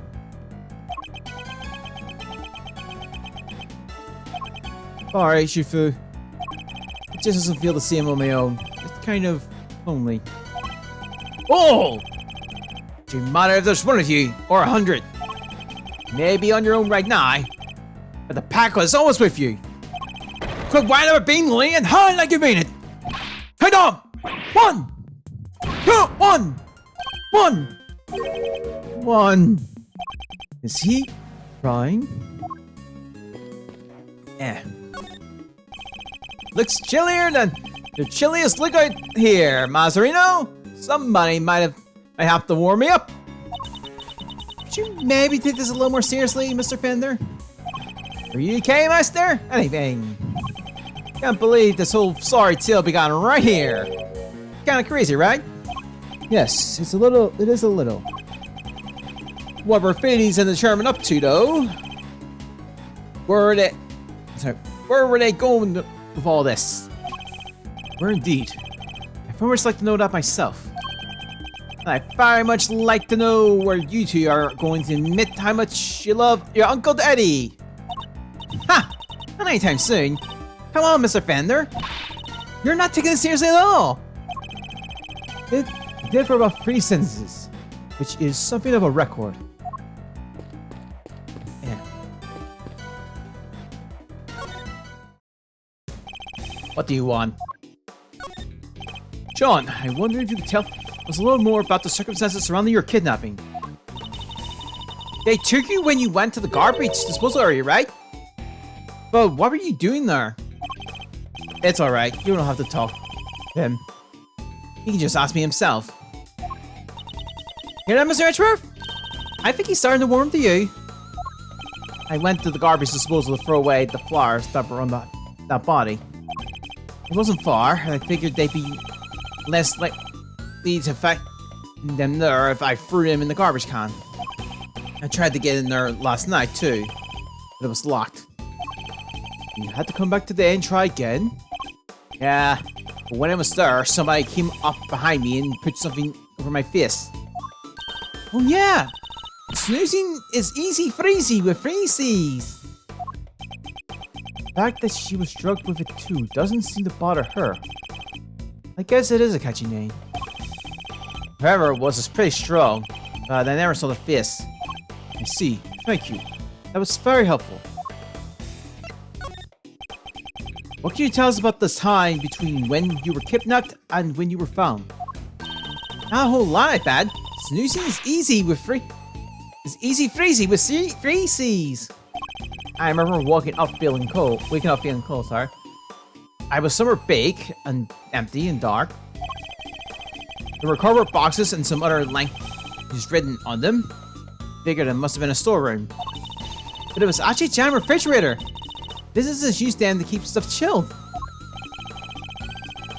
And that's where Ken Detective Gumshoe found them. They really saved the day there. Guess the cooler must have been on until, well, just before I was brought there. Like I said, it was pretty cold. Anyway, they didn't take my phone for some reason. I used that to call for help. I see. Well, we're all very glad that you were found on your way. You found your way back to us safely. Say like you mean it, why don't you?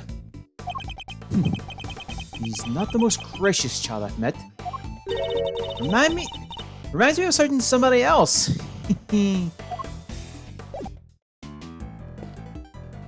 Look to Judge Raphael. Can I help you, Mr. Edgeworth?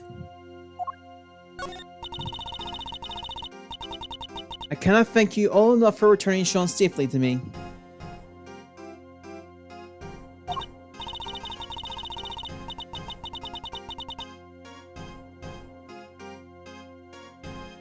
Oh, I can hardly bear to imagine how I would have felt if he had not come home.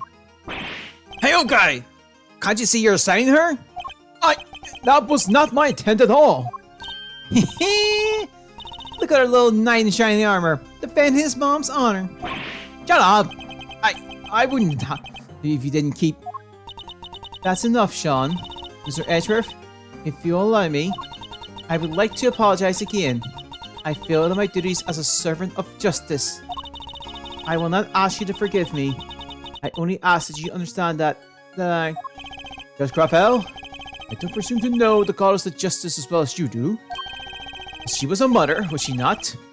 Of other gods and goddesses? She was. Fair judgment requires personal senses to be taken into account. I'm sure she would understand. Perhaps your beloved goddess is more merciful than you give her credit for. Thank you, Mr. Edgeworth. What are they even talking about? Don't worry, Sean. I don't have a clue either. Okay. So things are finally settling down after Warden Lagarde's trial. If it seems so, sentences is still to come, but the guilty verdict should stand. And do not worry, Celsius' winner's connection to the case will be thoroughly investigated.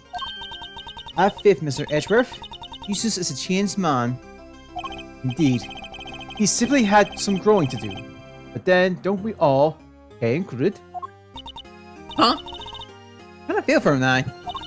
I said some pretty mean things, but I'll make it up to him next time I get the chance. I am sure that chance will come, but for now, indeed, we need to focus on the case at hand. Right. Ulf Aldau, the man who witnessed the president's kidnapping. What exactly did he see? I based this part on the recreation on one of the crime scene photos. It seems he suffered a blow to the back of the head. Yeah, from that brick right there. They figured it must have been taken from here in the yard. Looks like the blood flowed from the head wound and spread over the surrounding area. Here, gift for you. This is Mr. Aldine's autopsy report. Alright. Scar seen his face. This cell phone must have belonged to the victim. You're right. Yeah. Says here in the files that Mr. Aldine made a call while he was watching the kidnapping. A call to whom? His girlfriend. Seems he called her when he saw that the president was there. But she didn't pick up, so he left a message. That's in here too. Do you want to hear it? Please. Hey, Rosie, it's me. I guess you're sleeping already? Anyway, I'm here at the orphanage. Something weird's going on. President Wang is here for some reason. There's another? Damn it! The light's out, and I can't quite see, but it looks like he was being kidnapped? Anyway, probably nothing. Oh, I didn't get to finish that. I thought I should let you know. What were those sounds in the end? He must have been attacked while he was still on the phone. Ancient Lang, can I ask you something? Mr. Alden's girlfriend, what was her name? Ringer. Rosie Ringer. At least that's what I heard. Just as I thought. Wait, you mean...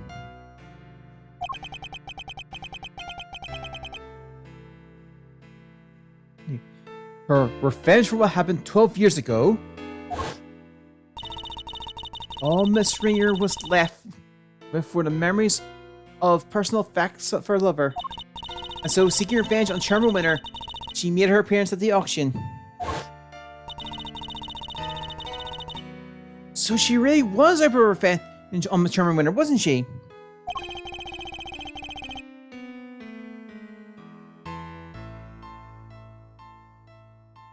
Perhaps it was for his suppression of the kidnapping. Perhaps it was because she thought he was one of the kidnappers.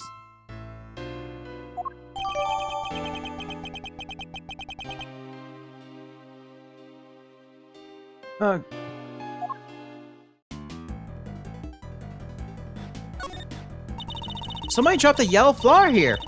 I think this one symbolizes the desire to steal treasure. You can't just make these things up. What you can say is that it looks to be different from all the other flowers in the planter. Huh? So what they're doing here? What indeed? You should summon the planter too. You must be right. Somebody must have stolen it. It's a stolen treasure.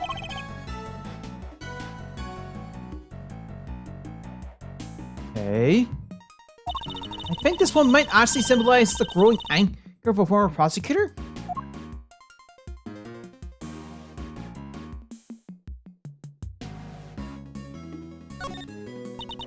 Ugh, fresh blood, and plenty of it. Oh, according to the autopsy report, he died from loss of blood due to the blow to the back of his head. Yes, and the blood spread out over the entire area. I doubt anybody could have bled that much and survived. Anyway, this certainly seems to confirm what the autopsy report suggests. This was the brick used in the murder. There's stuff made of bricks all around the yard here. They probably took it from somewhere nearby, huh? So the victim was carrying a camera. Oh yeah! According to the file, they recovered a picture. Yeah, here we are. Nuts! It's the president, right? Somebody's pointed a gun at him. Must be what Mr. Aldan witnessed. So the person in the trench coat is the kidnapper? Yes, I imagine they were trying to conceal their identity. But Agent Lang's father's fear was correct. The person wearing that trench coat is Warden Lagarde. How come they only found one picture? He probably wasn't able to take any more before he was attacked.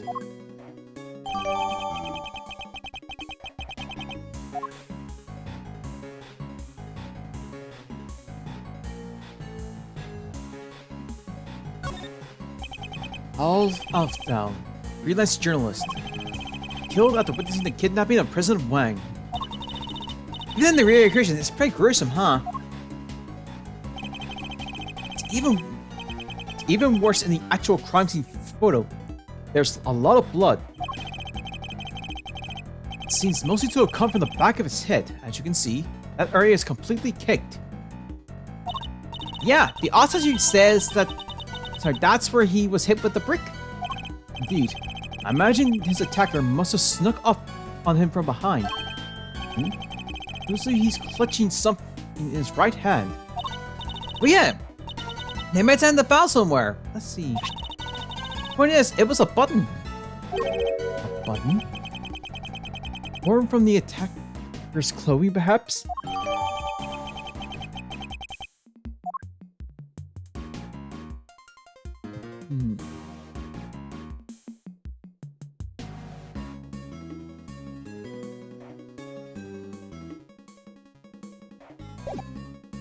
What do we have on logic-wise?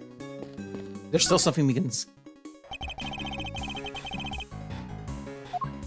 No, not this time.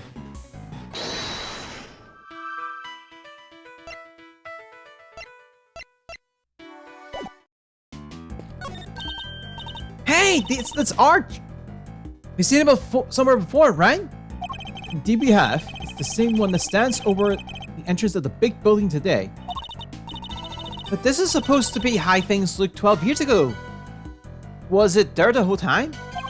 It seems the architects worked on the old archway into the structure of the new building. The future is simply the past reheated. I think I've heard that somewhere. Once it seems you might have remembered it correctly. 12 years ago was a long time to reheat something for... If it was your lunch, it'd be ruined.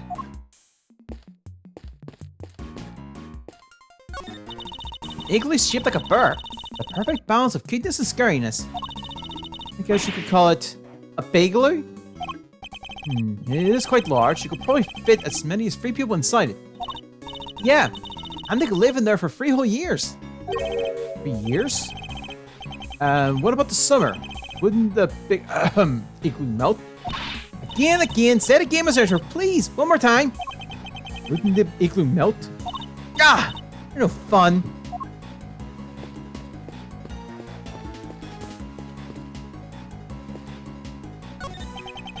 These planters. Oh, right. According to the case file, the yard stretches around 3 sides of the orphanage. And there were 3 planters on each side. Yes, planters are arranged in a very particular pattern. We've seen somewhere before. Shame there aren't many flowers, sorry. But I guess it was in the middle of winter. Yes, but look at that one. It's bright yellow. Weird. How come there's only one? Wait, it looks like somebody dropped it. That's a lion's lily. If I'm not very much mistaken, a rare member of the Liliaceae. Lion lily, you say? Wait, didn't just Gravel give President Wang some lion lilies? But it's the same flower doing here. This can't be a coincidence, can it? I believe this particular it is from Asia. Like, Colophar is from Asia. We're said to symbolize the bond between parent and child. I wasn't aware you were so knowledgeable when it comes to flowers, Francesca. What I just told you is common knowledge. Perhaps you just need to read a little more.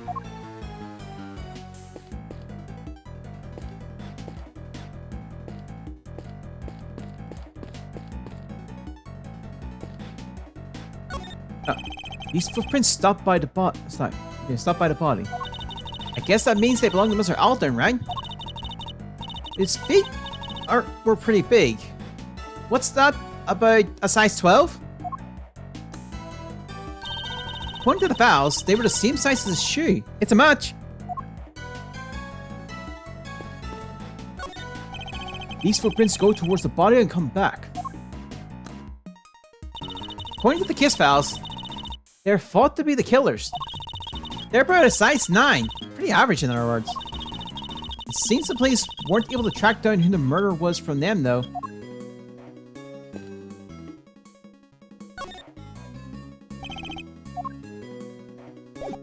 I guess we have logic to work with now. Let's save and try it. Oh, now we're in the middle! We've moved into the middle.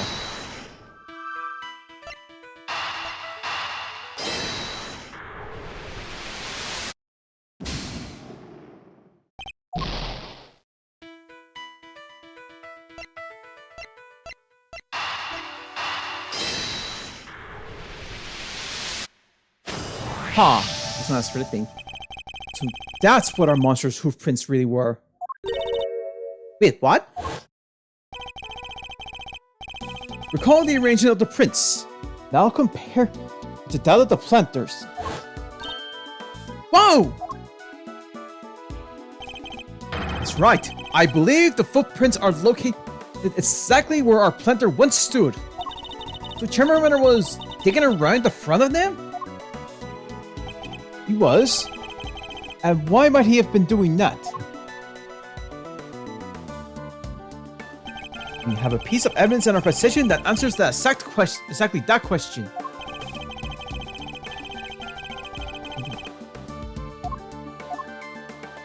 Take that! Okay, we got it. Follow you will, the report that Warden Lagarde sent to Chairman Winter. In it, she mentioned something that had been laid to rest in front of a planter. You think she was telling him where to dig? Wait, but why 3 holes? Because the report didn't specify which of the planters she meant. I get it! So he wasn't sure which one it was. Which meant he had to try and dig all the way, to dig up all 3. I imagine so, yes. Poor Chairman Winter. But why go for all that trouble? What was he looking for?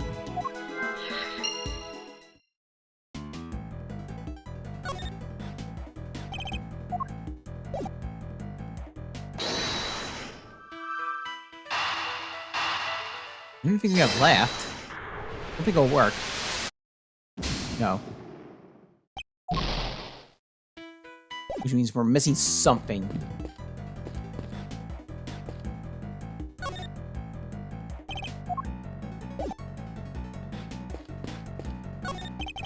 It's a porch swing with an elephant's face on it. Behind it is what appears to be a motor. You know what every dedicated swing thing... Sorry, you know what every dedicated swing thing always wonders, don't you? If they can swing all the way over the top and back again. Maybe a motor Motorized swing could finally make that dream come true. Wouldn't that be a little dangerous? What dream is it, huh? Nothing ventured, nothing gained. True, but hardly applicable in this case. This looks like a snowman, but it's mostly melted. Also, whether he's all slushy, he's wearing a hat and a scarf. He must have been all roasty toasty. Aww. Look at this cute little button eye just lying there. He probably would froze back up again at dawn, you know. That's when it's usually coldest. Yeah, I don't think that would have helped much, Mr. Edgeworth. If a melted snowman froze again, it would turn back into a snowman. It would turn into an iceman.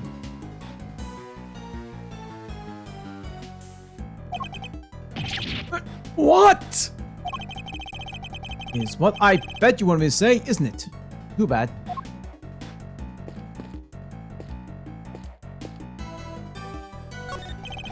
Tortoise and a hare, inspired by the children's story, no doubt. The tortoise races speedy hare and wins. Alright, time for a K for a day pop quiz. Why did the hare lose the race? I'll give you 3 options. I don't need 3 options, Kay. He lost because he stopped to rest and fell asleep. Number 1, the hare's favorite running shoes were stolen by the Yatakrasi. Number 2, the tortoise trained with the Yatakrasi and got so fast that he won. Number 3, the real winner was the Yatakrasi. How did a surprise secret victory? Those are my only 3 options. You hard? Alright, I'll give you a hint. Option you're looking for starts with the wait, well, that's definitely narrows it down.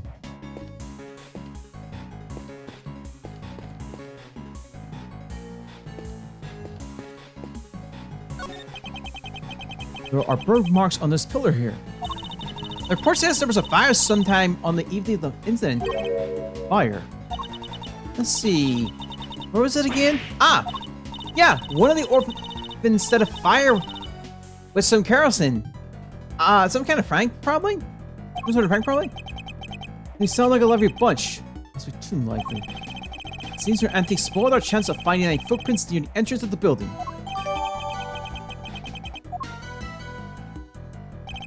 I think that's about all we can learn from the scene for now. Alright, how about I try to show you how things look earlier on that night? That would be very much appreciated. Could you take us back to the moment at which the victim witnessed the kidnapping? Sure, I'll use the photograph he took. Here goes nothing. I suppose we can keep going. As long as you don't go below half, I think you'll be fine here.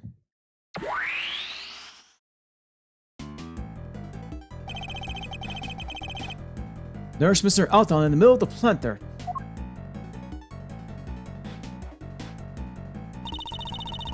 And there's the president's kidnapper out by the road. My father based his investigation on the evidence Alden provided. That was why he thought the kidnapper and the orphanage were connected somehow. And how he won't suspecting Fifi Lagarde. She was one running the orphanage at the time. Exactly. But when the case went to trial, the Assassin's winner put a big hole in that theory. He did? Yeah, after all, the president and the kidnapper weren't exactly on the grounds of the orphanage. So it was hard to conclusively prove any kind of connection. Huh? So they were never seen inside the gates of the orphanage? Detective, this busted got to find evidence on the scene.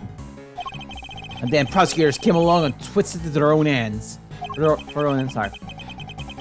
Winter and Lagarde were working together.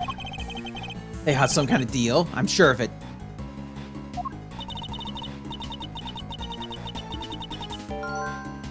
Okay, so you're saying that Chairman Winter was working with the kidnapper?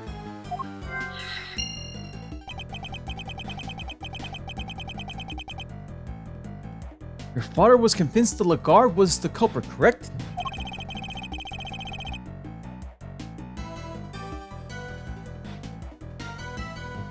And you said he was a gifted and thorough investigator? Then he must have had more to support his theory than just Mr. Aldon's message, surely. Yeah, he must have. I just don't know where it was. It wasn't exactly a kiss he liked talking about. Jin Lang's father, Bao Long Lang, trusted ally and confidant of President Wang. He discovered truths that were subsequently suppressed by Chairman Winner. Our first priority should be to find out what they were.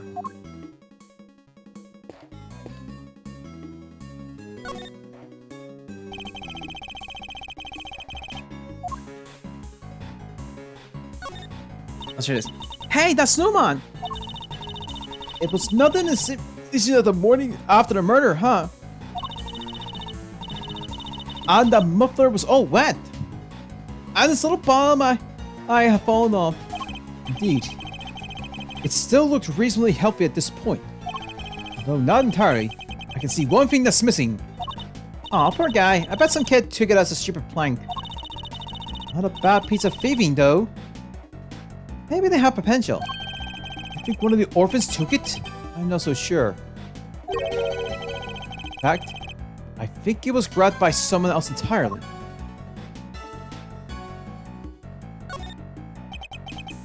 Li Jung Wang. He was president of Shangfa even back then. Does he look any younger? It's kind of dark, can't really tell. Indeed. And the situation being what it is, his facial expression is somewhat distorted. I wonder where they took him after this. We don't know that yet, but depending on how our investigation progresses, we may find out soon enough. The president's kidnapper. Would you see if we can judge anything based on the president based on their appearance? Roger that. Red Beater. All right. Let's have a look at you. First thing to note is they are holding the president at gunpoint, trying to look cool, all cool and tough, waving a pistol around. There it is. They suck. Their coat and hat completely covers their face, so unfortunately we can't identify them that way. Turn their color up and pulling their hat down and trying to be all mysterious. I hate this kidnapper. And they seem pretty relaxed. I don't think they're particularly nervous. Yeah, hand in the pocket, classic show-off move. You suck! You suck! You suck! Hey, that's... What? You said just about their appearance. Well, yes, but I didn't mean it like that.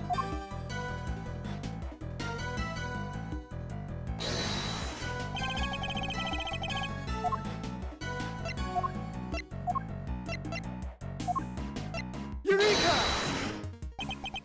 This snowman is missing a certain something, wouldn't you say? Yeah, his right eye. Indeed. Luckily, we managed to locate it. The button Mr. Outdoor was holding? Look at that. It's the same type of button as the other eye and everything. And if we suppose that the button was indeed the snowman's missing eye, that presents something of a contradiction. What this button contradicts? The victim was clutching the button, and the button was covered with his blood, which means he must have grabbed it after being attacked. Let's run a little hypothetical, shall we? What if, after being struck, Mr. Alfdown lost his balance and reached out to grab something to steadily himself, the snowman. The snowman wouldn't have supported him, so he would have grasped the button and continued falling. I get it. So you're saying that he was near the snowman when he was attacked? I am. An arm's reach, to be precise. And he's currently nowhere near that close. Right. And his footprints only go as far as the planter. And he never came back this way. What if they weren't his footprints? I think we need to look at all the prints again. Alright, I'll take us back to the scene where Mr. Alfdown spotted.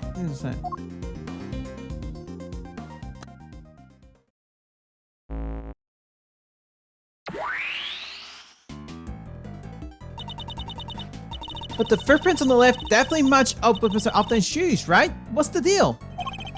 Let's take another look and see if we can figure it out.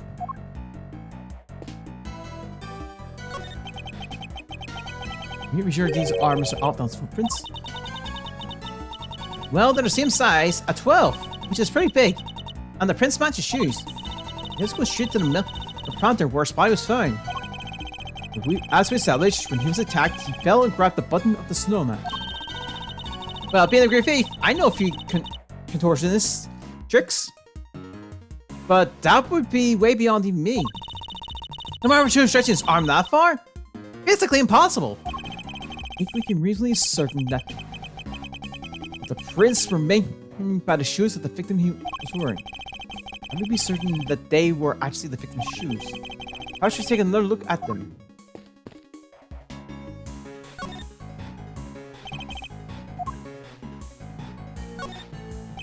These shoes, as the case file says, they match the footprints, but these aren't the victim's shoe. These aren't the victim's shoes. I'm sure of it. What do you mean? Look at how the laces are tied. Don't they look a little strange to you? What's more, they don't appear to fit properly.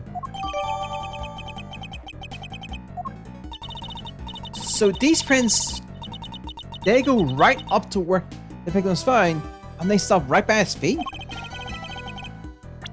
But they didn't actually belong to him. So are the prints by his head his? The ones that lead away and come back? No, I don't think so. They're too small. But neither that belongs to him. And how did they get here? That's easy enough. He didn't walk. He was carried by the killer. So then, where did the murder take place? So really over by the snowman as we suspected?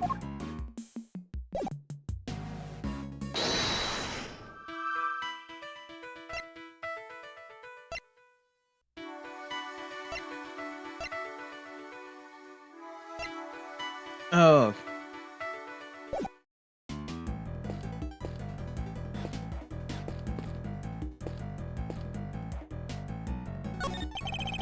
He was the outlaws want to smooth. How else do we explain the button clutched in his hand? That would suggest he was killed somewhere near the snowman. Let's look.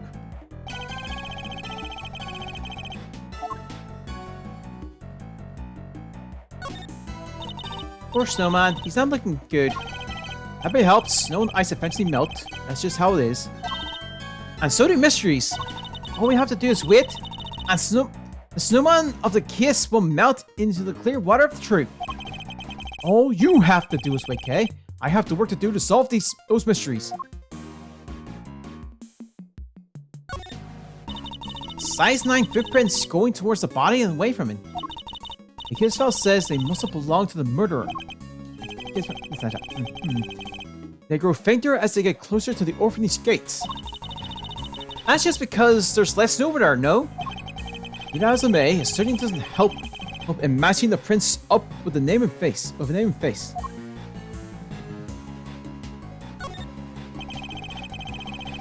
So there are planters outside the orphanage gates too? Oh look! They planted stuff that flower. Sorry. They planted stuff that flowers in winter under all that snow. Indeed. A little frigid, but tasteful. Nonetheless, even if this is a simulation. Yes indeed. A bit frosty looking, but tasty nonetheless. For a simulation. Huh? Look! There's a brick missing here.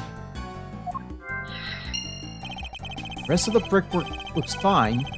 Strange that just this one is missing.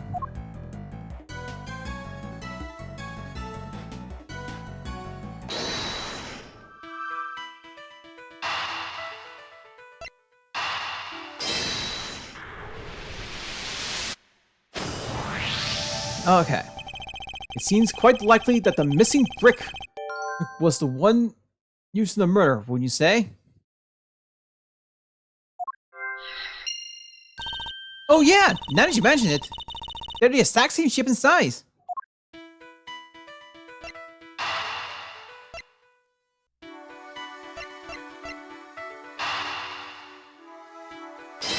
Let's try this.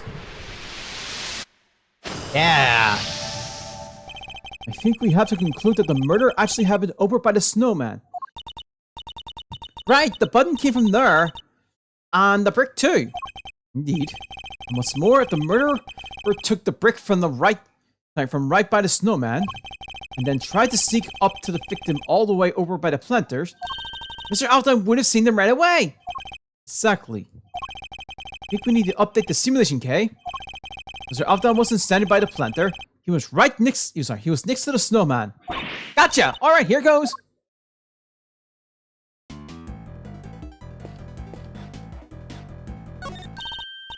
Yeah, no matter how you look at it, this just doesn't work, does it? Indeed. Everybody who was present in the exact same spot. So, where did we go wrong?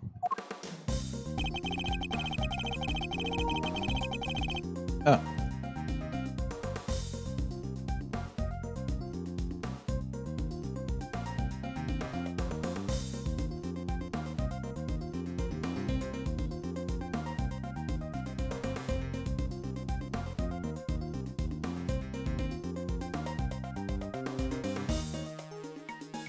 Sorry, one of the pieces of evidence of which we base our simulation must be the source of the problem.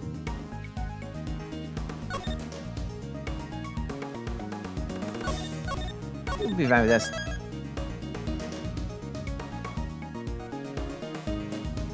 Alright. What if one of them was fixed somehow? Which one was it? Take that! Can we really be certain that this picture was taken by Mr. Aldown? Huh? What do you mean? We know that whoever killed him moved his body. But why would they have done that? What if they wanted to make it seem like he saw something he didn't? And then they took the photo to help back up that the lie. They had the president at gunpoint. They could easily have forced him to pose for the picture. He would have no choice but to comply. Hey, now that you mention it, they only recovered one picture from Mr. Alton's camera, right? Indeed.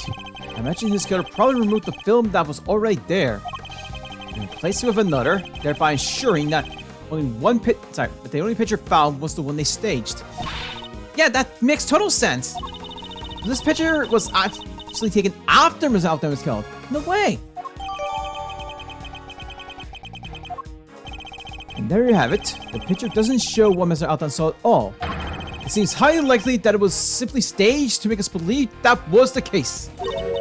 Man, where was the president when Mr. Alton thought he saw him being kidnapped? Lee, the photograph isn't the only piece of evidence we can use to try to figure that out. Oh yeah? You let that voicemail too? He did. I think we should listen back to the one more time, don't you? This is surely the only place where the president's killer could have been standing.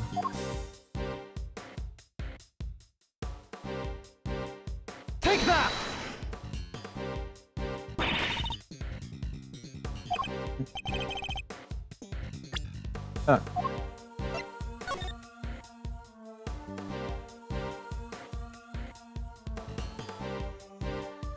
No, I can't.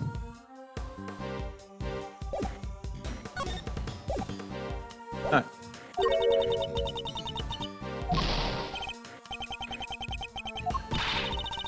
Okay, let's go.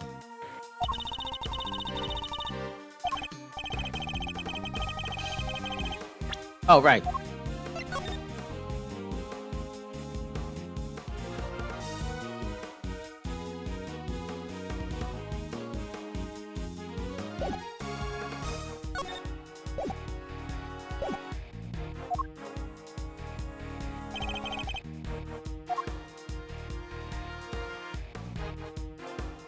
Let's try here. Take that! Yep. Recall the statement from Mr. Aldown's voicemail. Damn it! The light's out. Two of the lights here in the yard are broken. Yeah! He must have been talking about the one over by the building. Alright, could you update the simulation to reflect everything we've learned? Sure!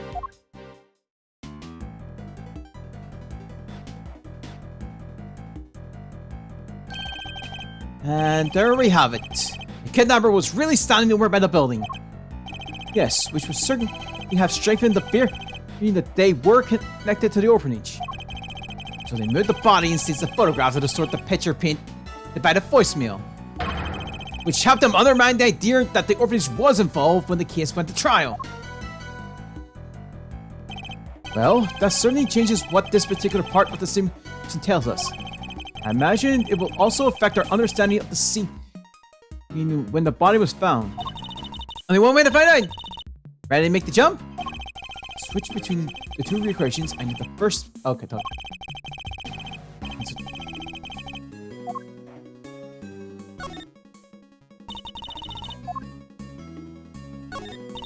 You want me to?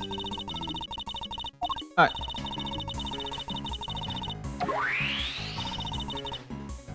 And there we have it.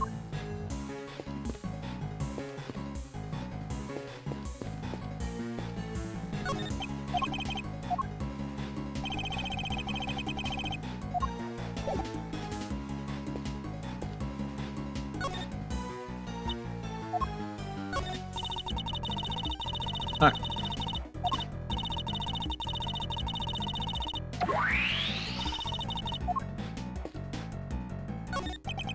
Can you really be sure these are Mr. Alfdon's footprints?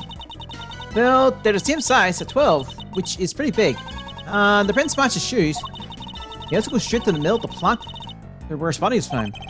But as we established, when he was attacked, he fell and grabbed the button from the snowman. Well, being a great thief, I know a few. Oh.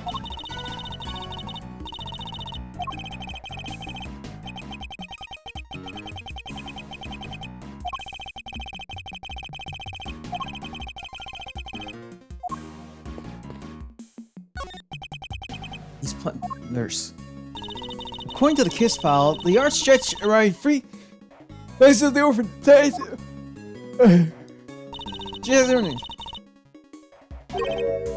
Listen.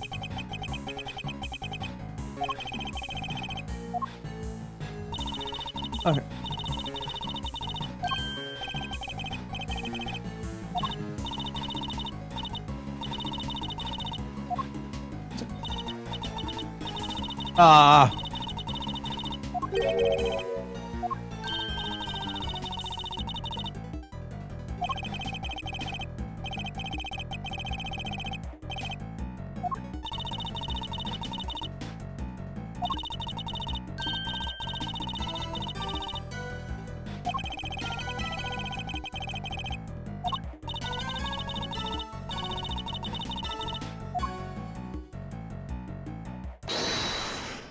Hug.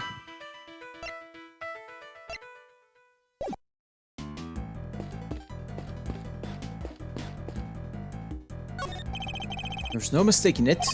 This is where Mr. Alfdon actually took his picture. Or being attacked by the murderer with a brick from the planter just behind him. During the attack, he collapsed, grabbing the snowman's right eye as he fell. But his body would have been here first, and not where he thought it was before. Indeed. You're still in the area where... Okay. Mr. Alfdon wasn't killed here between the planters after... Oh. Then, what's this blood doing here? Things have changed considerably in terms of what the simulation is showing us.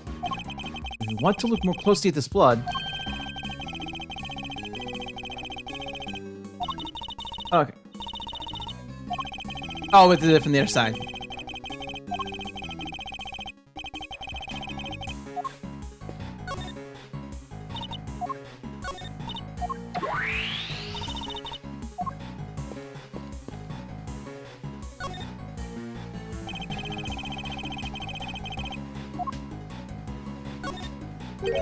Blood on the snow.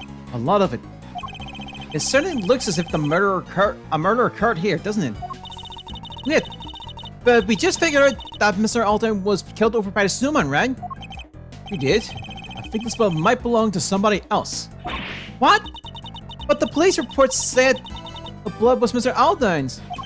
Need I remind you that the case was overseen by Chairman Winter, a man who have had no sculpture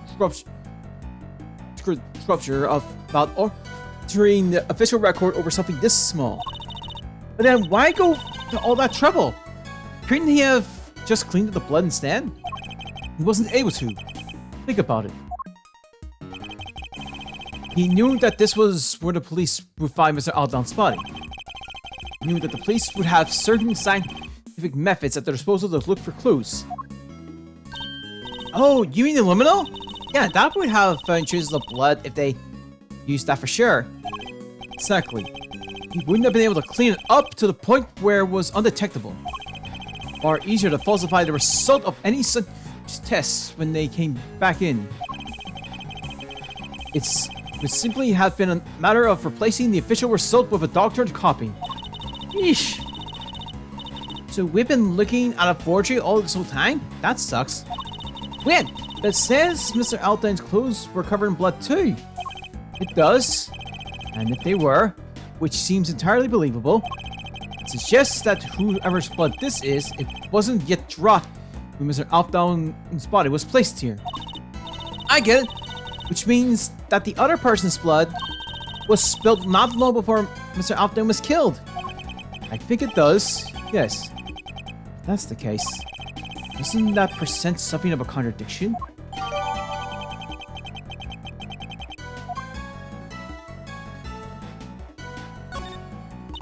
Somebody dropped a yellow flower here. It's a landling, right? According to Francisca, yes. They originally from Asia, if I recall correctly. Yep. And he said it symbolizes the pawn being painted in tan, right? It was the bond between parent and child, okay?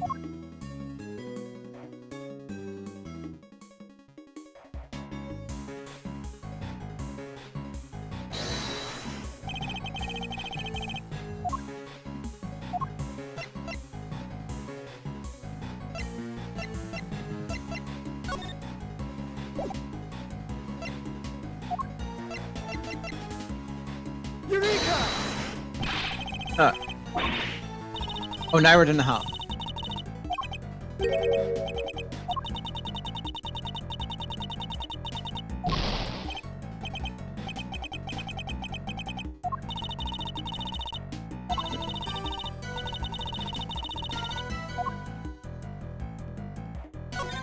Wait, this is the only part where there's no snow, huh? Because of the fire, one of the kits set. Imagine the snow here melted as a result. This must have been the unluckiest orphanage in the world. First a fire, then a murder? Talk about going from bad to worse. Fire came first? That's just because it's caused the snow to melt. Alright.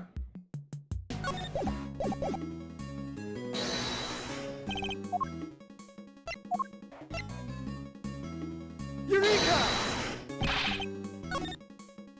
Alright.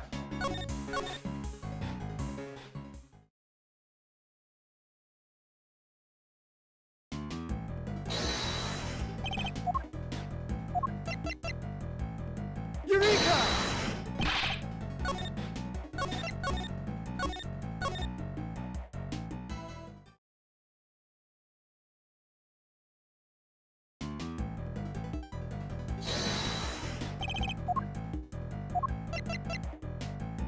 Eureka! Hi. There's a clear contradiction here. Huh? And the bloodstain? Blood is clearly cut off where the snow was melted by the fire. Which means that the blood in question was spilled before the fire was started. Huh? But the fire happened before the murder, no? I choose to believe the case files, yes. But the fire was actually set after what happened here. The kid who lit it might have seen something. And why isn't there a witness statement? Because Stout would have challenged Chairman Winter's version of events. We need to know more about this fire. Hey! Yes, Shifu! The fire might have been reported to the police. Which means there might be a record of it. Go see if they have anything. I'll bring everything you find back here right away. Understood, Shifu. I'll get right on. One more thing. What is it, Shifu?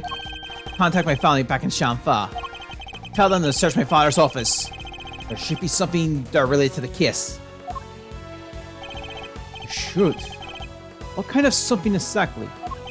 I told you I've seen this scene somewhere before, didn't I? Well, I remember where. It was in my father's office. He had a picture of it. Or at least of something very much like it. What? Looks like it was drawn by a child. Also a child from the orphanage.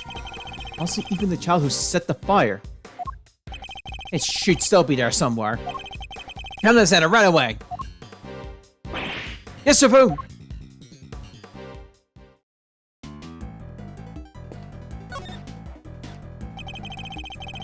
Okay.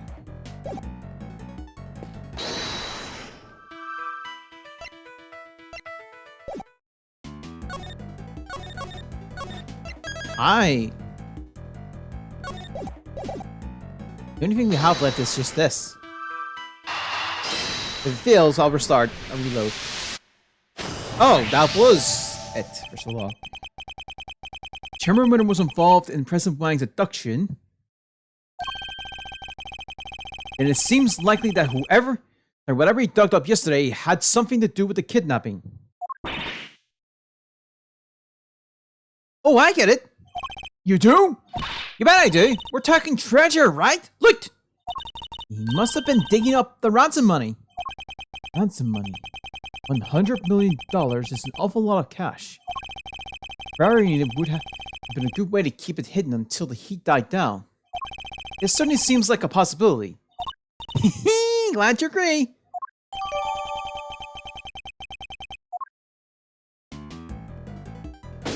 Hey, there we go. The gauge is back and full again.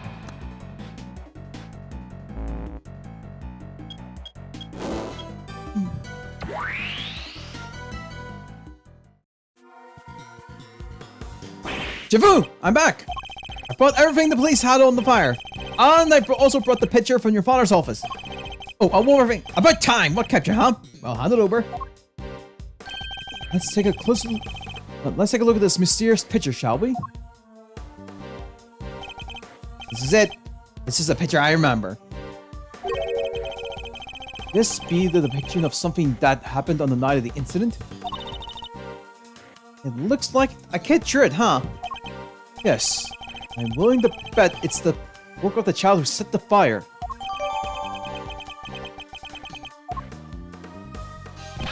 Shifu! That's... What now? Look, I'll have to wait, okay? Mr. Prosecutor? Why do you think my father kept this? I imagine he acquired it at some point during his investigation. Though I have no idea why he would have chosen to keep it to himself. Could we see the case file for the fire too? Sure, here. Just give me a moment to read through it.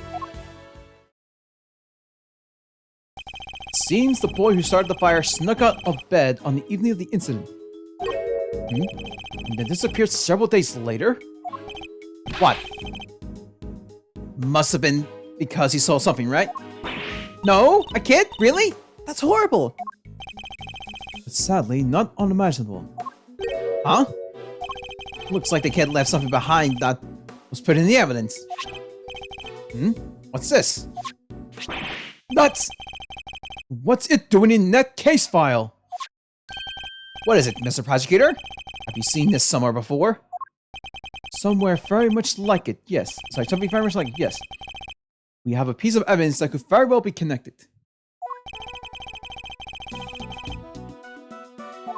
Take that!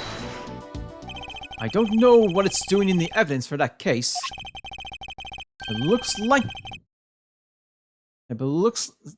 like that might be the missing horn from this soft toy.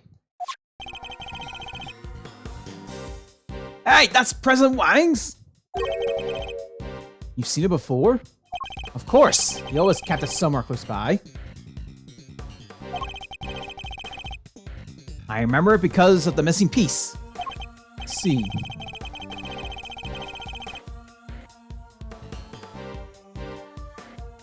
Okay. It has a special device inside that plays recorded sounds when you twist the horn. Hey! Do you think maybe pulling the horn back on might unlock more recordings? You never know. The toy itself should still be up to on the 51st floor. Hey, you heard the man? Yes, Shifu. I'll go fetch it right away. Here it is, Shifu. The Torosaurus doll, just like you said.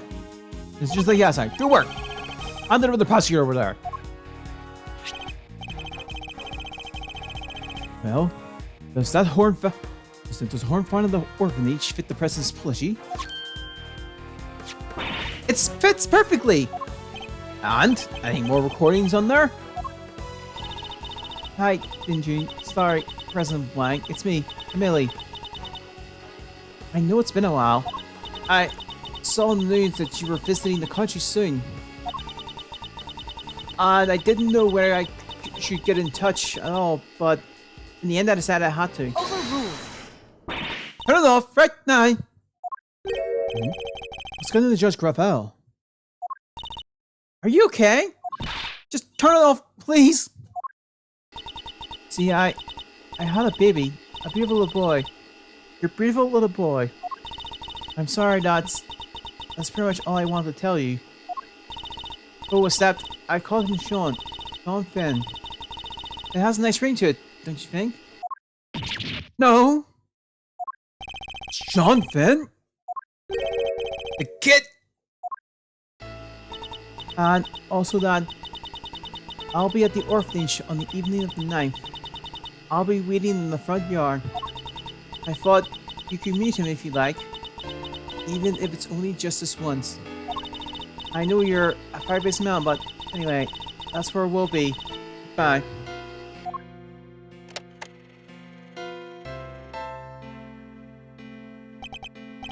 What? He was my dad? I'm so sorry, Sean. Try to explain what the heck's is going on here, Gravel? Sean isn't my biological son. I adopted him. He was aware of this? Yes, of course. His mother, Emily Fenn, she died 5 years ago. We were cousins, but we were also friends, best of friends. People often mistook us for sisters, and so when she died, it seemed only natural that Sean should come and live with me. Of course, we had to keep his father's identity secret, and I decided that the best way to do that would be for him never to know in the first place. Even the milk carton's sweating. That's quite a lot to learn from a recording made on a seemingly innocent toy. Guess Sean's mother must have recorded the message and then sent the plushie to the president. Hey. Yes, Sean? You're sure he was really my dad? Yes, I'm sure. Before you were born, your mother worked for a time as a diplomat in Xiangfa. Makes sense that my work might well have brought her into contact with the president. What? You told me she worked at the orphanage. She did, but only after she returned. After she quit the diplomatic service. She always loved helping others. The orphanage was perfect for her.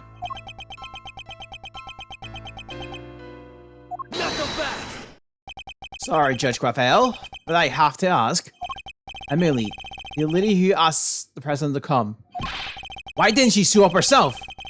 Why isn't she anywhere in the files related to the SS5 incident? She never made it to the rendezvous that night. Someone was tailing her. I bet that was Chairman Winter's doing. Sadly, we can't prove it. And because she couldn't make it, she never saw the president again. Then she died 5 years ago. This can't be easy for Sean. Hey, Sean, are you thirsty? We could go get a soda. My treat, okay? Come on, take us off vending machine over. Think I can't buy myself a soda? This is important. And it's about me. I'm staying. Oh, that didn't work at all. Sean, perhaps now you can guess why I met with the president 2 nights ago? So that's it.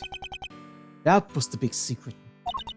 I wanted to tell him face to face that Millie was gone, but also that you were alive and well. More than well. But it makes sense now. No wonder Judge Raphael was so keen to avoid sharing the details of their meeting. Yeah, she would have had to share the truth about Sean too. That was why I took the land lease with me. So there would be no doubt that I knew Millie and that I knew her well. Those flowers were special significance for the two of them, you see. President Wang gave Millie a bouquet of blind lilies in the early days of their romance. Now, he too is dead. Only he had lived. Sean might finally have been able to get to know him.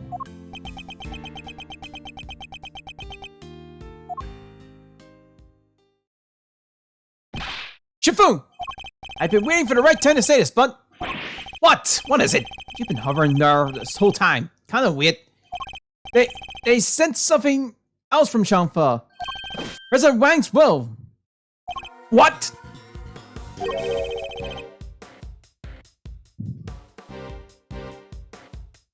President's will, huh?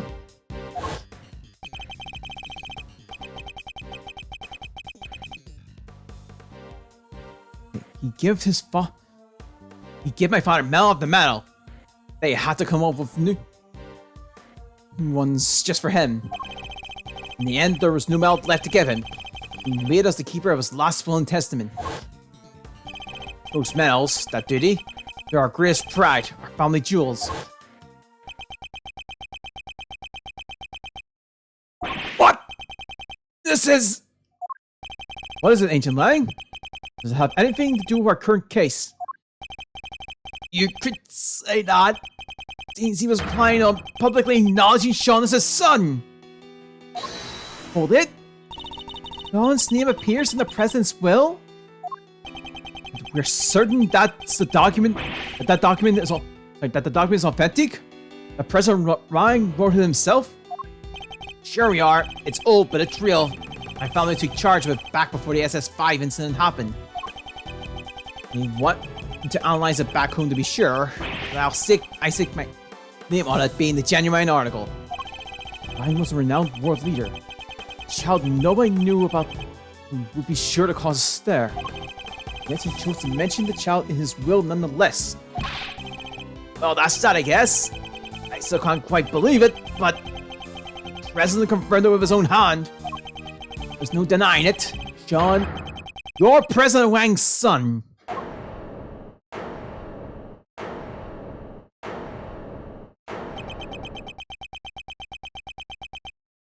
Sean! Sean! Oh, and that's how we're in. Okay, wow. I think we'll wrap it up here. So yeah, that'll be it. I hope you guys we'll be back on this tomorrow. And yeah, so trip behind the SS5 incident. That's where we're at. But yeah, with that being said, I hope you guys have a good day this week, and I'll see you next time. Bye.